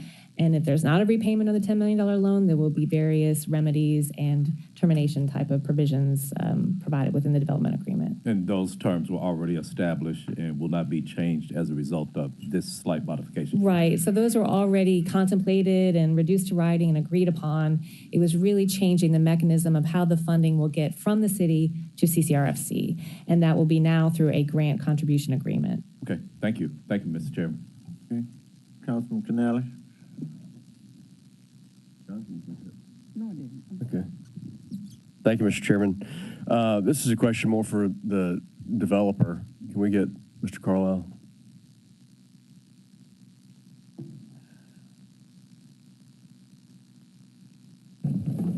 Hey, good morning. Chance Carlisle, 1 Dr. Martin Luther King, Suite 100. Did the delay from this change in the structure, or the clarification of the structure, did this harm the project at all? Councilman, I wouldn't be able to answer that question until we see the result of passage today. Every day the bond market moves. And so one of the things that we will need to see is where the bonds end up pricing. That is an action that has been precluded until we actually get this issue resolved. It's our understanding in talking to Wells Fargo and the Center City Revenue Finance Corporation that should this be approved tonight with same night minutes, we could have that answer in the next 48 hours to 5 days. But we are precluded from having Center City market the bonds until we know exactly what they're selling. And with this change today, we'll now be able to tell investors what they're buying. So from our end, it's impossible to answer that question. What I could say is that from when council approved the original structure on 9/7, and then we signed the development agreement till today, You know, the bond market's moved from 10-year treasury from 3.2 to 3.6. I think today it's slightly above 4. So we'll have to see where the bonds end up pricing. So just to be clear, the bonds could not have been issued before this item is approved. No, this is it was a requirement, and always has been a requirement to have the preliminary offering memorandum issued and then a signed deal. And I think, this may be a question for you, or James, have we executed the amended? No. So before the bond said we have to execute the amended, which will be reflected in this too. So we have one more tiny technical step to do, but no, we could not have sold the bonds until this is approved. Okay. Thank you, Chairman. All right. I got a motion and a second. Everybody in favor? Aye. Aye. Against? No? Okay. Ayes have it. All right. With same night minutes. Same night minutes. Going downstairs.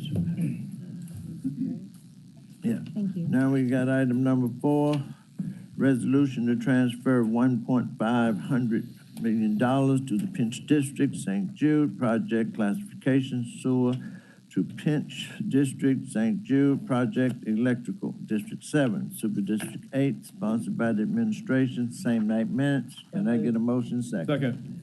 Okay. Thank you, Mr. Chair. Chief. So in the Pinch District, we have a lot of infrastructure going in. There's electrical substation that needs to be upgraded. There's also sewer work that's being done.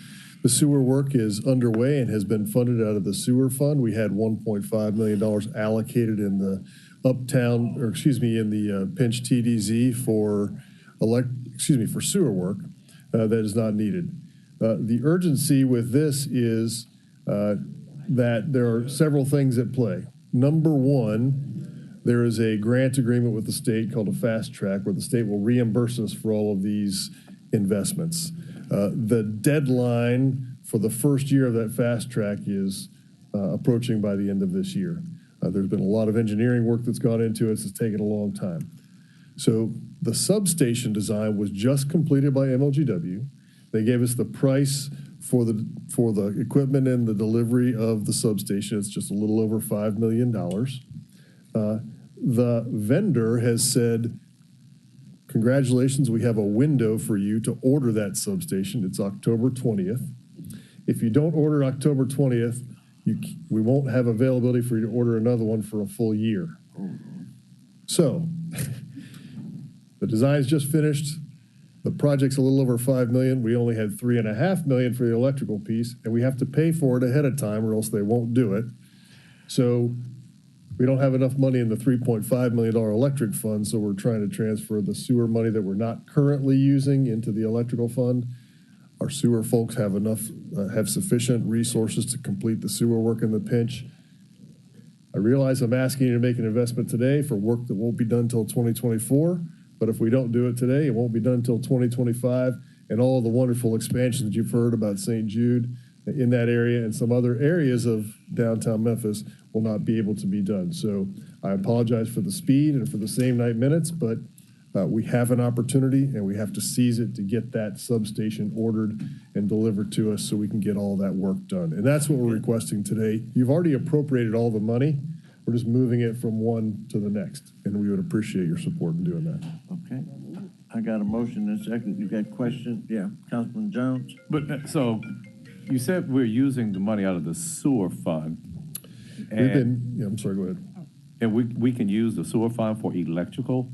No, sir. Okay. For the sewer work, there was $1.5 million out of the TDZ for sewer work that we have been getting reimbursed from the state for our sewer work up there. So that $1.5 million is not necessary for today's sewer work that we're doing in the Pinch. So we can reallocate that to get this electrical piece ordered. Okay. And then we'll get reimbursed for all of it, and then we can reallocate it back to the appropriate bins when we get reimbursed from the state. Gotcha. Okay. Thank you. Thank you, Mr. Chairman. So the council members, everybody in favor, say aye. Aye. Okay, ayes have it. Same night minutes. Thank you. If there's no further business.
the Public Works, Solid Waste, and General Service Committee order.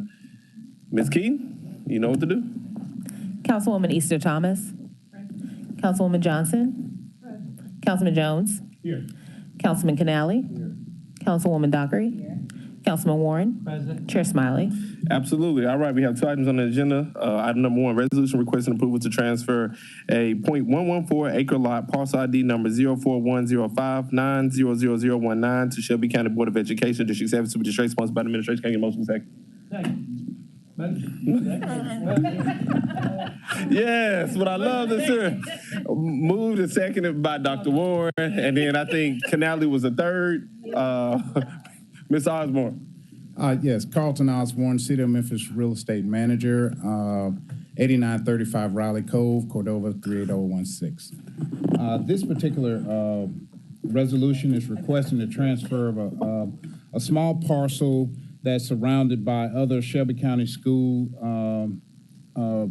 parcels, and this is pursuant to the release and settlement agreement that was entered into some time ago, and we're just trying to complete the process. And we ask for your approval on this. Dr. Warren. Is this the thing that happened when I was on the school board? And we're just still trying to get through that? Yep. Yes, My Council. gosh. Okay, never mind.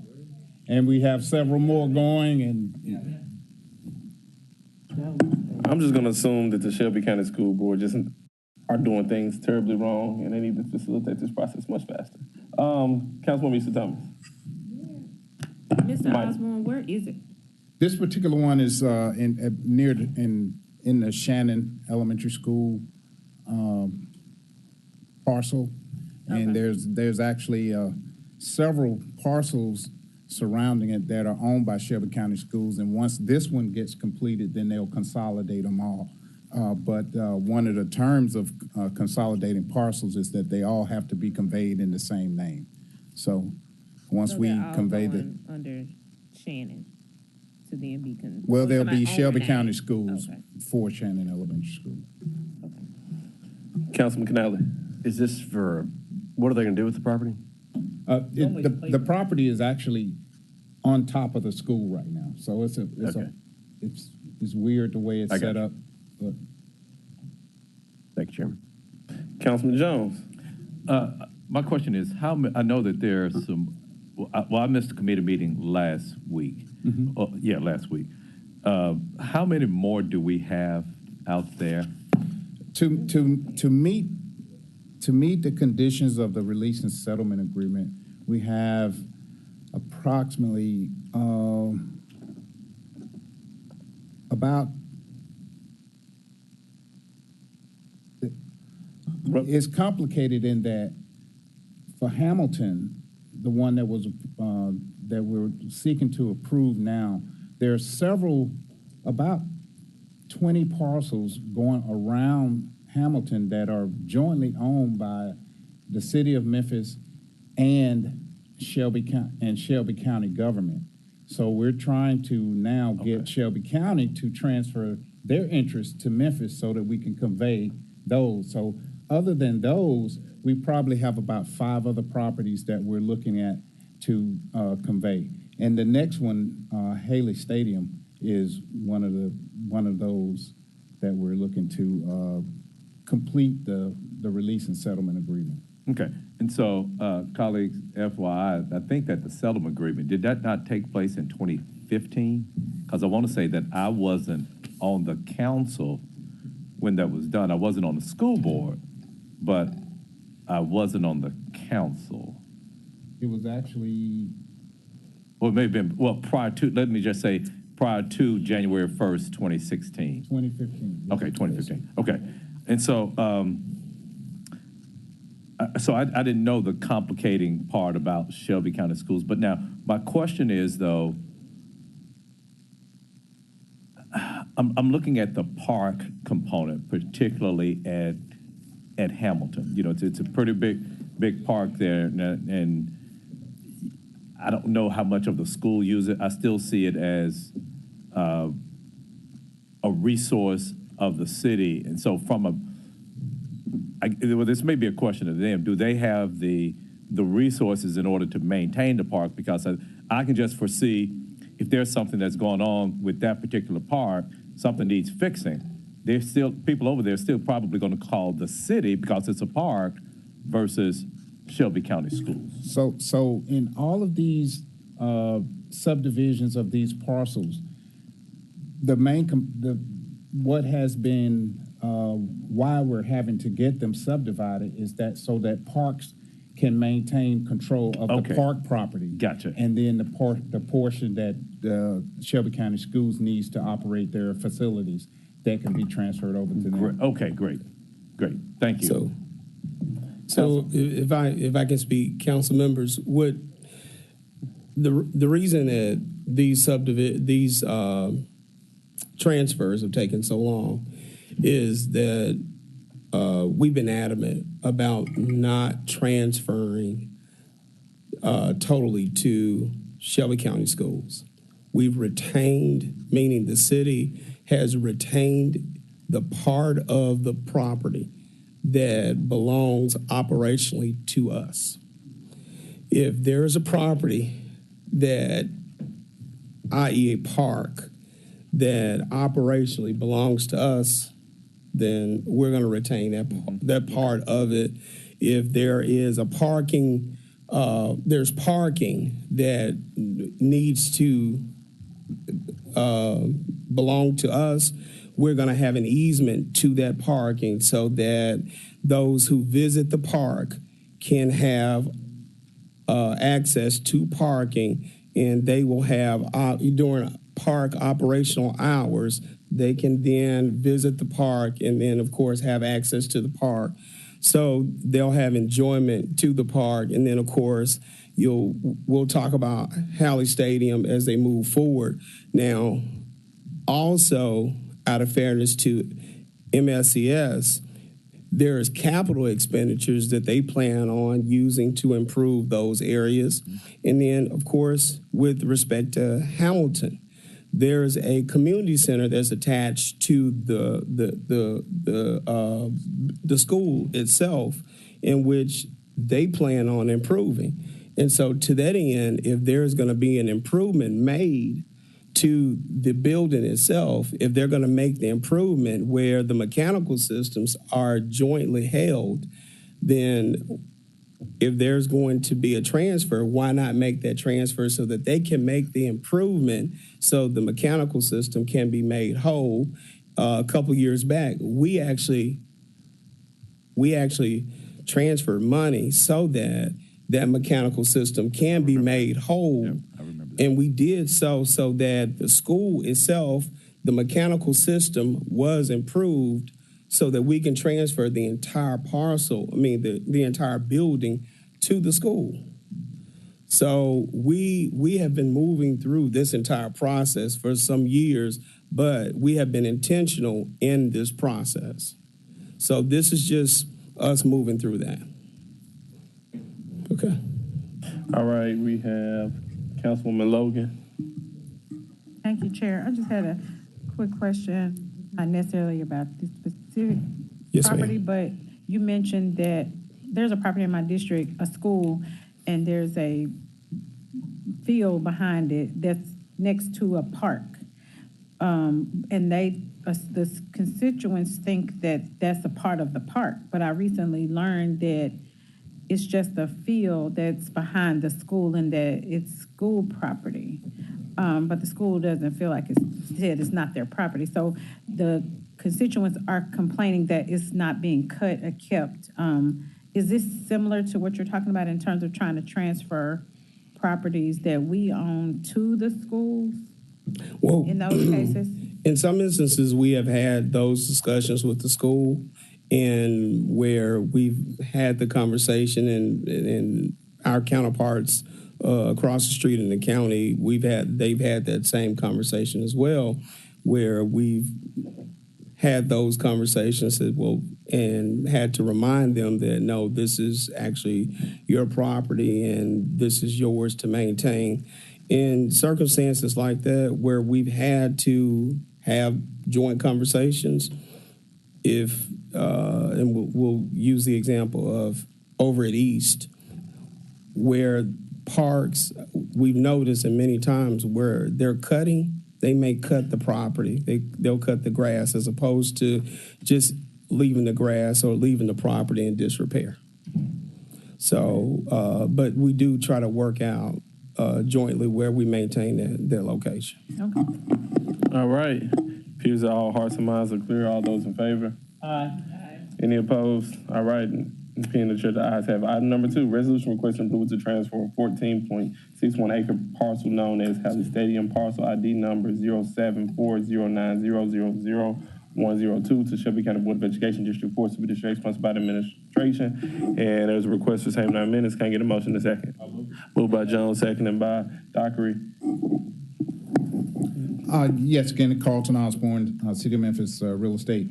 This particular resolution is, we're requesting approval to transfer the Haley Stadium parcel that has been subdivided out of the Mount Moriah precinct and ball fields area over to Shelby County School Board. We have done relentless work to subdivide this property and work out parking agreements and access easements so that the city police and parks could have accessible parking to the area when needed, and also that so that police can have access to the newly designed precinct that is coming on board here shortly. Okay, quick We're question asking for for you. same 9 minutes, and because there is some capital improvements that the school board wants to engage in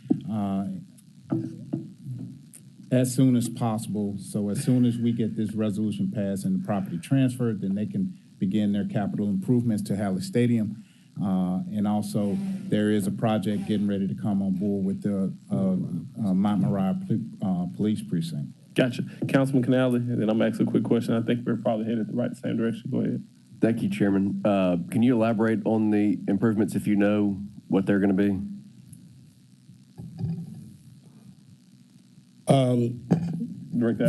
Yeah. So what we understand there's going to be some improvements to concession and seating at the stadium. They changing out the field? That I don't know. I'm hoping so, but I do know that there's going to be some concessions and seating. I mean, I know Hallie needs quite a bit of love. I don't know that it's ever had any capital money put in it. I do have a copy of the design plan. Would love to see it. If I could Email that to you. That'd be great. Thank you, All Chairman. right, next question. So you said we're subdividing the parcel. What exactly is the city retaining? Because I know, some of it, most of it. Parks is retaining the baseball fields that are to the east of the stadium. And then, of course, Mount Moriah Police Precinct is retaining the partial. Are we doing anything to to improve that area as well, the part that the city's retaining? Yes. Okay. All right. Any other questions? It appears that all hearts and minds are clear. All those in favor? Aye. Any opposed? All right. This is being the chair. The ayes have it. This adjourns the Public Works Solid Waste and Service Committee.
Mr. Backus, please call the roll.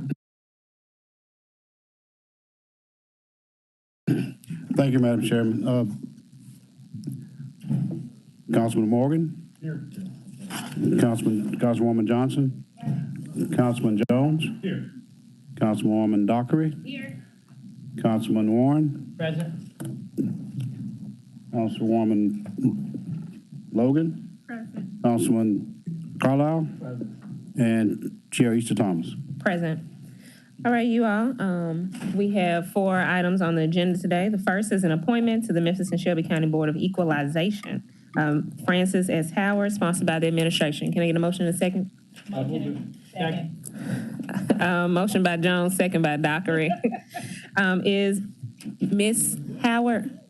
Miss Howard? Miss Howard, if you would like to come up, please say your name and address for the record and any words you'd like to share.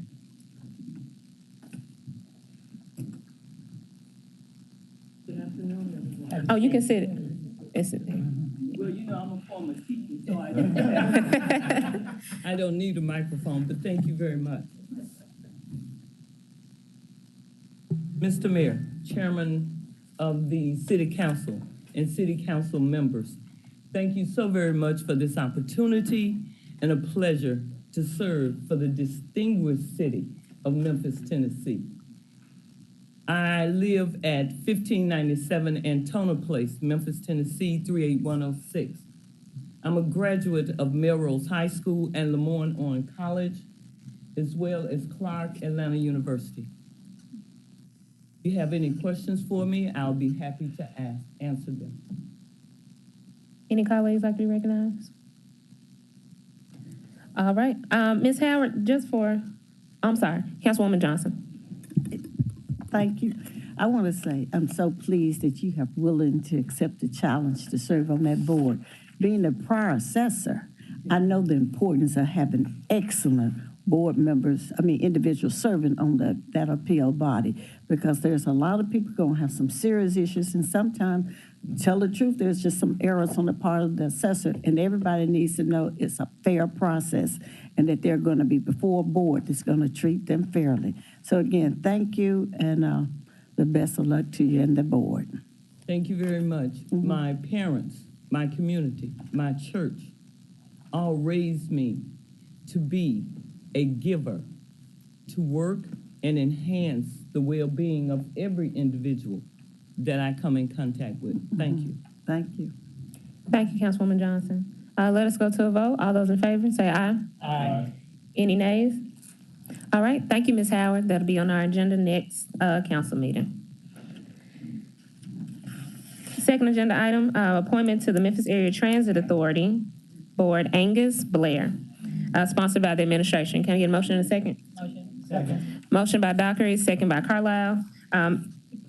Mr. Blair, if you could please come, give your name and address for the record and share any words if you would like. Good afternoon. My name's Angus Blair, 1561 Vinton Avenue, Memphis, Tennessee. I'm a native Memphian. I've lived here my entire life. I've been in the hospitality industry for the last 20-some-odd years, and I look forward to serving the community in any way I can, and excited for this potential opportunity to better serve the community. Councilman Warren. Can you tell me how our bike trails are going to go into your transportation plan? Well, I can tell you that I'm an avid biker. I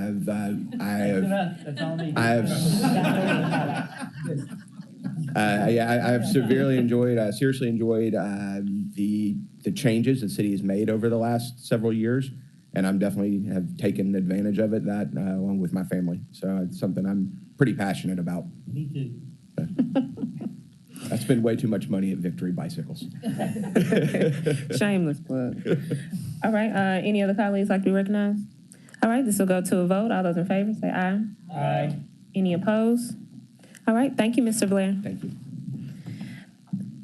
All right, item number 3, we have a presentation of the legislative agenda, all council district requested by the administration. Can I get a motion in a second? Motion. Second. Motion by Dockery, second by Jones for discussion. Mr. Mayor, you have the floor. Is that on? Yeah.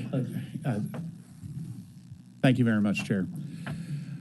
We're about 2 months earlier than we normally present, and that's because we usually do this in December. But as y'all know, the Shelby County delegation is meeting in October and not December. So as a result of that, we don't have an ask of you today. And we're simply asking for your consideration. And by January, or between now and January, we'd ask for your support. And then thereafter, as you'll see later, local action will be required. I first want to say our legislative agenda does not include continuing to work with the governor's administration on more troopers for Shelby County, more paving of state routes in Shelby County, and more cleanup of the interstate right-of-ways. We're continuing to work with the administration on that. The legislative agenda thus far is basically two categories: crime legislation and an ask of money. I'm going to start with the crime legislation. Most of this we've discussed in the past, so I'll just go briefly over them. First, the single article tax. Remember, the last couple of years, we've tried to get additional sales tax money, we meaning all cities. Last year, I told the legislature that I would dedicate all that money, extra money, to police and fire retention and recruitment, hoping that would help sell it. So we're going to make another attempt we're making progress in the state legislature, and we will continue to do that. And I do think focusing on public safety is the way to pass that legislation. Number two, reckless driving, including the move over law. Let me start with reckless driving. Obviously, since the pandemic, and y'all have talked about it a lot, is the reckless driving, the drag racing that's going on. What I have learned is that law enforcement cannot seize the vehicle of, for instance, a drag racer. If that person is charged with reckless driving and drag racing, when they're guilty, they can then get the car. But for some reason, the car by then is gone and can't be found. So what I'm asking is for legislation that allows MPD to seize the vehicle on the front end. If the person is then found guilty, we can keep it. And I don't want to make any money on it. I'd love to line them up all on Riverside Drive, 20 of them, and just smash them. One after another after another. And if you've taken a ride-along, and I know some of y'all have taken ride-alongs, you know that a lot of money is put into these vehicles, the cars that spin and drag race. Obviously, the judicial punishment is not working. Maybe this will work. The move over law, we have so many city employees who are at risk doing their job. As you know, 3 firefighters 2 weekends ago, were struck by a driver on the interstate when they were responding to an injured driver. But police do it, our solid waste employees do it, code enforcement officers do it. And I don't have the answer for you yet, but we need to stiffen the penalty for people who fail to move over. This has just frankly gotten recently on our radar screen, and we don't have all the answers yet, but that's going to be on there. DNA testing, third area, TBI. Obviously, that's been in the news lately. Several years ago, the state legislature correctly mandated that law enforcement has to send their kits to the TBI within 30 days. But there was no requirement that TBA should test those kits in a certain amount of time. I don't know what's reasonable, 30, 60, 90 days, whatever it is, they ought to have a time frame on that. Thankfully, the governor and legislative leadership are going to put more money into it, but I think there ought to be some deadline. The last bill, and this is a repeat too, because I remember talking about this issue last year with you. If I shoot Jeff Warren, there is no mandatory jail time for me. It's an aggravated assault, and there's no mandatory jail time. In fact, we pulled all the criminal records from Shelby County Criminal Court, which they call upstairs, in 2021 for aggravated assaults. 25% of those found guilty of aggravated assault were given probation, judicial diversion, no prison time. That includes drive-by shooters, people who shoot each other, people who stab other people. No prison time. In my opinion, that needs to change. The truth in sentencing law, in my opinion, was a huge plus. But that only kicks in if they're sentenced to jail, prison time. They haven't been sentenced to prison time because they got judicial diversion. So we're trying to close what some might view as a loophole. Like I said, all those are sort of repeat, but I'd be happy to answer any questions you have. I'd like to move on to our, okay. I'd like to move on to our legislative ask. All right, we've got a slide presentation. Memphis sports, in general, it is truly not about just those things. Business, entertaining, building culture, momentum, tax generation, economic impact. Next slide. It's about all that, if you hold that slide for a second. There is no doubt in my mind that sports does many things. High-level college and pro sports. It promotes a city's image and reputation, which in turn helps tourism, investment, business development, and job creation. Sports adds vibrancy and quality of life. And our economic analysis shows that it makes business sense. And I want to give you one more reason. If you look at rankings of metro area populations, Memphis is number 43. We're right behind Milwaukee, Raleigh, and Oklahoma City. We're just ahead of Richmond and Louisville. If you look at our rankings of TV markets, Memphis is number 51. We're behind Albuquerque, Louisville, New Orleans. We're just ahead of Providence, Fresno, and Richmond. All are fine cities. But of those, I would only consider Milwaukee, Oklahoma City, Louisville, and New Orleans as peer cities.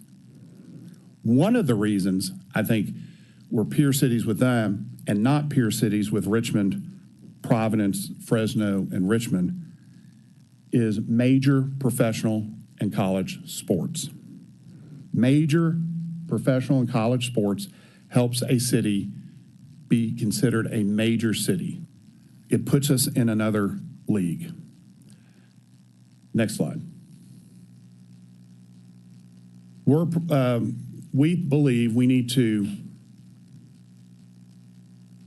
extensively renovate the FedEx Forum, extensively renovate Simmons Bank Liberty Stadium, slightly renovate AutoZone Park, and build a soccer stadium for the 901 FC team.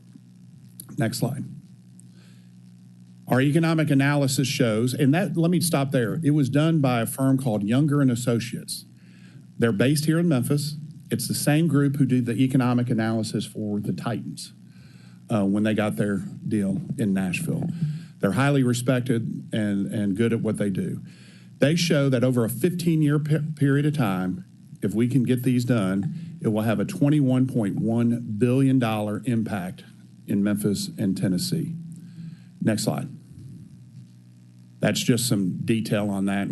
Wage, just the categories: jobs, wages, taxes. Bottom right-hand corner shows the 21.1. We're going to give you this if we haven't already given it to you. Next slide. The total cost of those four structures would be $684 million. Next slide. We're asking the state for we're going to ask the state for $350 million. And our analysis shows the state will make $539 million in 15 years in sales tax. So they will make money. Next slide. There are 3 legislative asks of the state legislature. The bottom 2 are continuations of how the FedEx Forum was originally built. Sales taxes generated at the FedEx Forum help pay, and these 3 help the local. I'm proposing the locals pay for our half. Extend the FedEx Forum tax through 2053, and authorize the Shelby County to extend the car rental tax through 2053. Now, the top one, right now, the city hotel motel tax is 3.5%. We can raise it locally to 4% without any state approval. To go above 4%, we have to ask the state. Nashville just did that on the Titans deal, so we're asking for a 5% there. Next slide. The proposed projects. Simmons Bank Liberty Stadium. What I'm about to show you is nothing new from what the University of Memphis proposed and showed, I don't know, 4 or 5 months ago. 3 big changes. Number 1, you can see in that picture there. If you remember, there is a concrete ring right around the stadium, 40 to 50 yards wide on the west side of the stadium. We need to blow that out and allow activity all the way up to the stadium for football games and other events. Next slide. The other major change, second of the 3, is the top left-hand picture, and that shows on the west side basically cutting a piece of pie out of the stadium, blowing up that the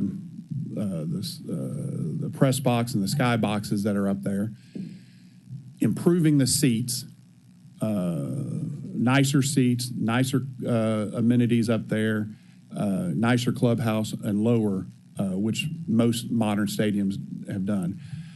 The architect that the university hired to do this work is a group called Populous.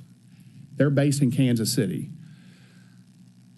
The Kansas City Chiefs Stadium used to look exactly like our football stadium, same style. And what they've done, Populous did that work. And of course, the NFL, they probably did that all the way around the stadium. We're just doing it on the west side. The third major change in this council, I think Councilman Colvett was beating the drum on this a year or 2 ago, is blow up the north end zone. Because to get on the field, if you've ever been down there, you realize it's only as big as about a double wide garage. Well, the concerts of nowadays require so much more room and bigger trucks to get concert equipment in there. In the 80s, we had concerts on the Liberty Bowl. Now, at Simmons Bank, we could not because they just require so much more room. So those are the 3 major changes. Next slide. That impact would be $181 million. Next. Proposed Memphis 901 FC Stadium. We propose a new stadium. We also propose to place it where the Mid-South Coliseum is. I was waiting for the, I was waiting.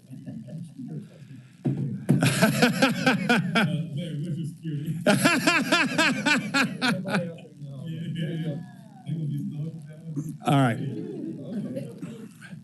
All right. We just so y'all know, we did talk to the Coliseum Coalition this morning. Just gave them a heads up,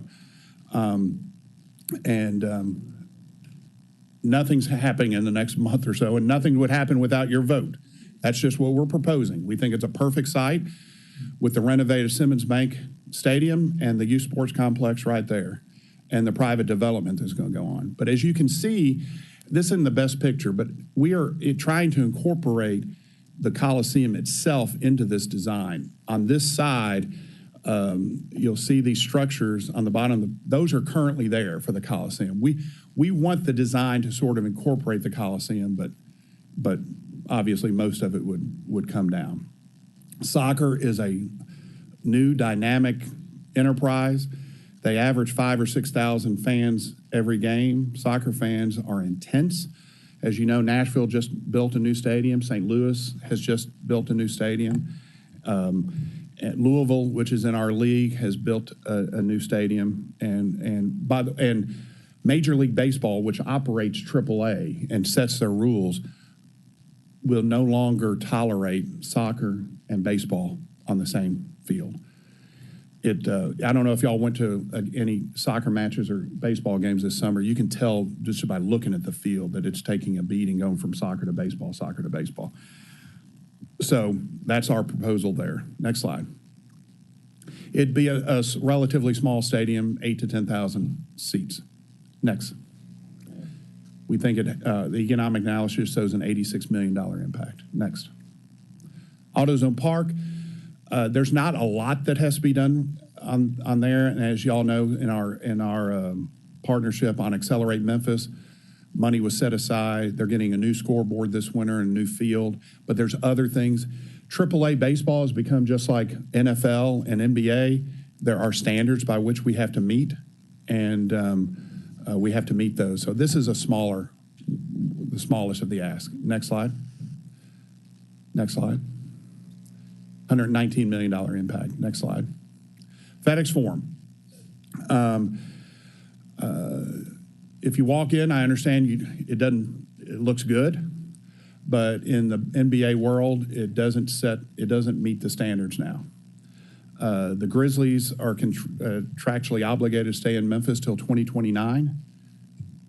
I personally want to keep them much longer than that. And we need to redo the stadium. We do not need a new stadium. They can do work inside this to alter the way it looks, and other cities have done just that. We had a structure engineer who's done 3 of the last 4 NBA redos. He's looked at the building. It can stand a major redo. And but the Grizzlies do not have the final plans on what they want that to look like and won't have it until about November. Again, we're 2 months early than we normally are. So I don't have those for you right now. But it will be a major redo of the facility. Next slide. Next slide. That's the biggest of the impacts, $679 million. Next slide. Just wanted to give you an update on Leftwich Tennis Center. Next slide. As you know, that's a partnership. It will have some economic impact. It's smaller. Next slide. Next slide. It's on time, on budget. Will open in the spring. It's a $5 million annual impact. Next slide. Youth Sports Center will have a huge economic impact. Next slide. It's on time and on budget, and we're scheduled to cut the ribbon sometime in December. If you haven't got notice, you will get notice. Next slide. Over 1 million people are going to come to that facility every year. $249 million impact. Half the weekends next year are already booked up for tournaments. And remember, when they're not having tournaments on Monday, Tuesday, Wednesday, local leagues for kids all throughout the city will get to use it. So that's going to be a huge impact. Next slide. Again, because we're 2 months early, we don't have all the information you and the state will need to determine your actions. For instance, I said the Grizzlies' plans for the FedEx Forum have not been finalized. We do not have an itemization of the 4, how much they will all cost. We'll work on that. But that is a general overview of the ask that we'll make of state government. And I thank you for your time, Madam Chair, and I'll take any questions. Thank you. That was really, really, really exciting. Really exciting, especially the Coliseum part. I might have to start watching sports more often because a lot of things. I was like, okay. Let the record show that Councilwoman Robinson, Councilman Kovic, Councilman Canale, and Councilman Smiley are present. We have Councilman Jones, then Warren, then Morgan in the queue. Thank you, Mayor. Although we're 2 months ahead, I wanted to, and what I felt that the council and the administration wants to be on the same page. It could be one thing once the General Assembly starts in January. There's sometimes there are going to be things where the administration is going to be on one page, the council could be on another. But I think it sends volumes when we can send something to Nashville and the administration has its lobbyists, we have our lobbyists, and we're singing from the same hymnal, if you would. And so that's why I would, especially with the General Assembly, with the Shelby County delegation meeting next week, I thought it was important to hear from you and what your ask is so we can incorporate that into ours where there is some agreement on that. And so thank you for that. And what we'll do and what's the next item on this agenda is us talking about our agenda. So I think that the discussions will incorporate us having our finalizing what we want our legislative agenda to be, and having this presentation from you really helps. If you would talk about one of the things, and I appreciate all of this, I just ask, are we thinking big enough? Just from the standpoint, I hate to always compare ourselves to Nashville, but I'm going to compare us to Nashville from that standpoint. And I go back to when I was living in Nashville, just observing what was taking place in Memphis. And when the NFL expanded and went to Charlotte and Jacksonville, it's because they built a new stadium. We just offered a refurbished Liberty Bowl. Are we not thinking big enough if we're not saying we need a new FedEx arena for the Grizzlies? And I just want to put that out on the table. If we know the impact that it has on this city, people who are watching the NBA all over the world may think that Memphis, especially with the talent that we have, might be one of the top 10 cities in the U.S. just based upon what I think our potential is. But I just asked that question. I'm supportive of these things here. I just ask, are we thinking big enough? Well, I'm a fan, but I'm no expert. But from what I hear in the late 80s, the NFL told the city of Memphis, if you build a new stadium, you're in a much better position. And they decided not to do that. Here, the NBA and the Grizzlies are telling us a redo of the FedEx Forum. It will work. So I'm just kind of following there. And if you could follow up, those cities that did a redo of their existing arenas I always versus... forget. Atlanta, Phoenix, and Charlotte. Okay. Thank you. Thank you, Madam Chair. Thank you, Councilman Jones. Councilman Warren?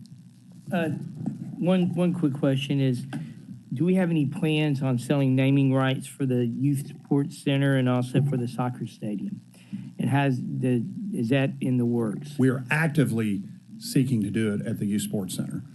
And I'm sure we would at the soccer stadium. And, cycling is a sport that a lot of people like that brings a lot of economic benefit. And I'm just thinking, just an extra $10 million would complete the entire greenway. So as you're thinking about this, and we're asking, that's another thing that brings a lot of tourists in. I just wanted to bring that up, and it would be really good if you guys and us would have the same sort of thing.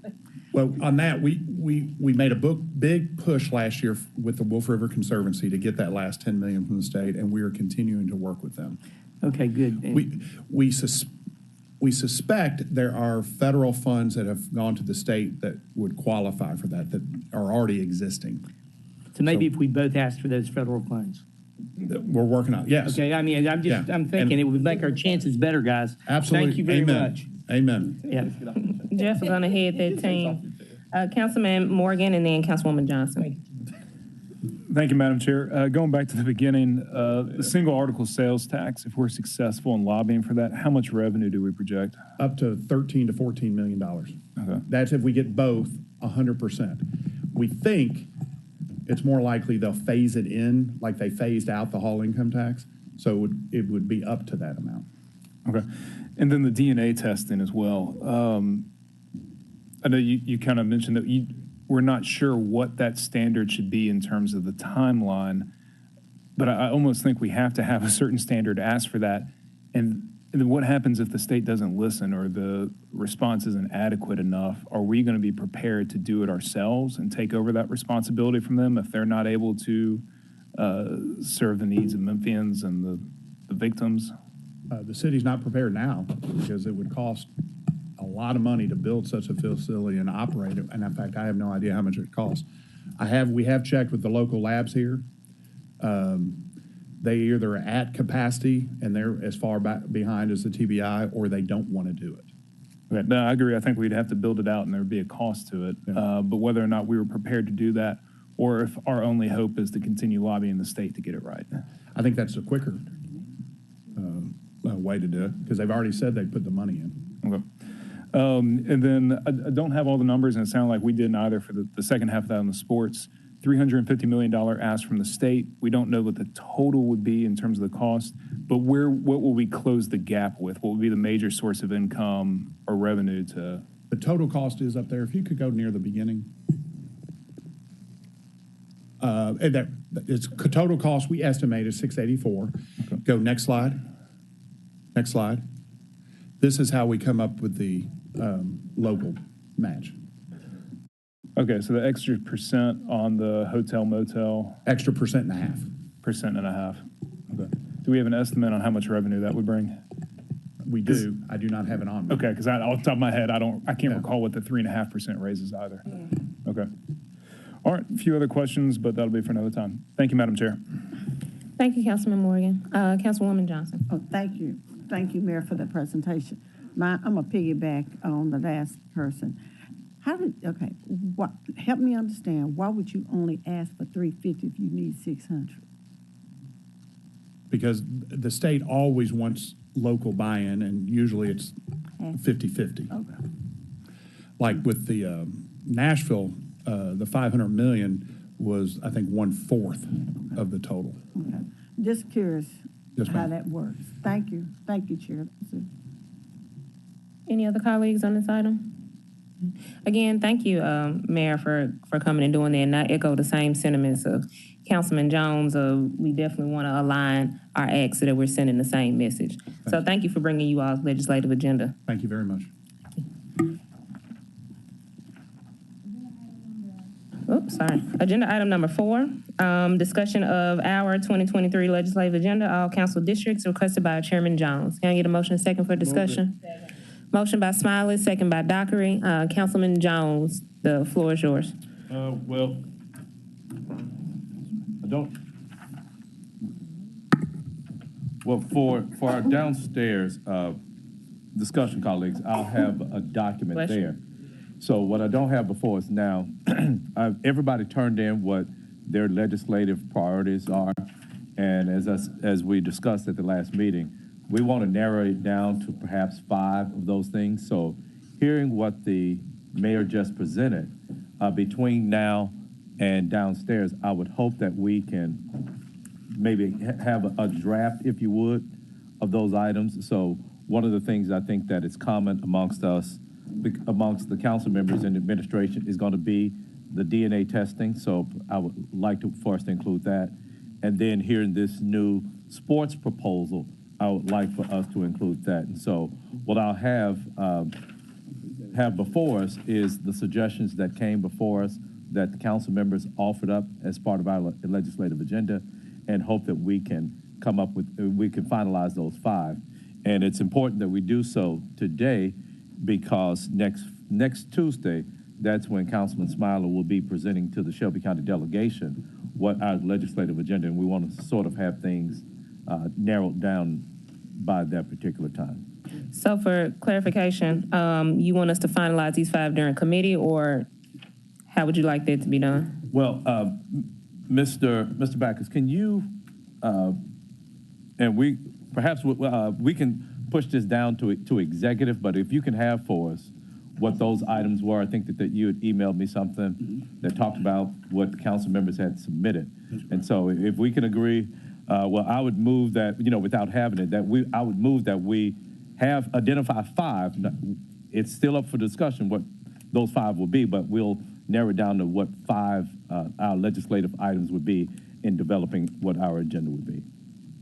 Well, before I move it, I'd like to hear from my colleagues on that. I think that Councilman Councilman Smiley and anyone else who would like to be in the So nothing specific as it relates to, the legislative agenda, more generally speaking, since I'll be presenting this before Shelby County delegation. I just wanted to make sure whatever this body comes up with in terms of presenting, it is as thorough as it was the last time in which you presented, Councilman Jones. in terms of the written document that's given to the state representatives, the state legislators, and in terms of the PowerPoint that we will show. I just want to make sure it's thorough because I do want to do a good job. Okay. Councilman Carlisle. Yeah, so on a lot of these things, they're generalizations, and or Jay Busey and his team have probably already identified a player, meaning someone to carry that bill, depending on what the ask is. But we do have a couple of things on here that don't have a sponsor, and where those things are pressing to get to Jigsaw because they're going to have to identify a sponsor, and it's going to have to be somebody that can actually get it through. So we just, to everybody that's thinking about some of this stuff, like just the rental registry for one, like the idea that we're just going to be able to like walk up there and find somebody like, hey, I'll House members only get certain numbers of bills a year, right? So like we're going to have to find somebody that doesn't have their allotment, some of those things. With some of the more general things like, hey, we really want single article, right? So that's something that's been working on for 2 years. The big four cities are on that. TML's working on it. That's not as much of, for us, that's like, hey, we're in alignment, both the council, and like, that's helpful. But for the things that are not walking hand in hand, that are policy, we really need to get moving on because we're going to Jigsaw is going to have to find a member or two.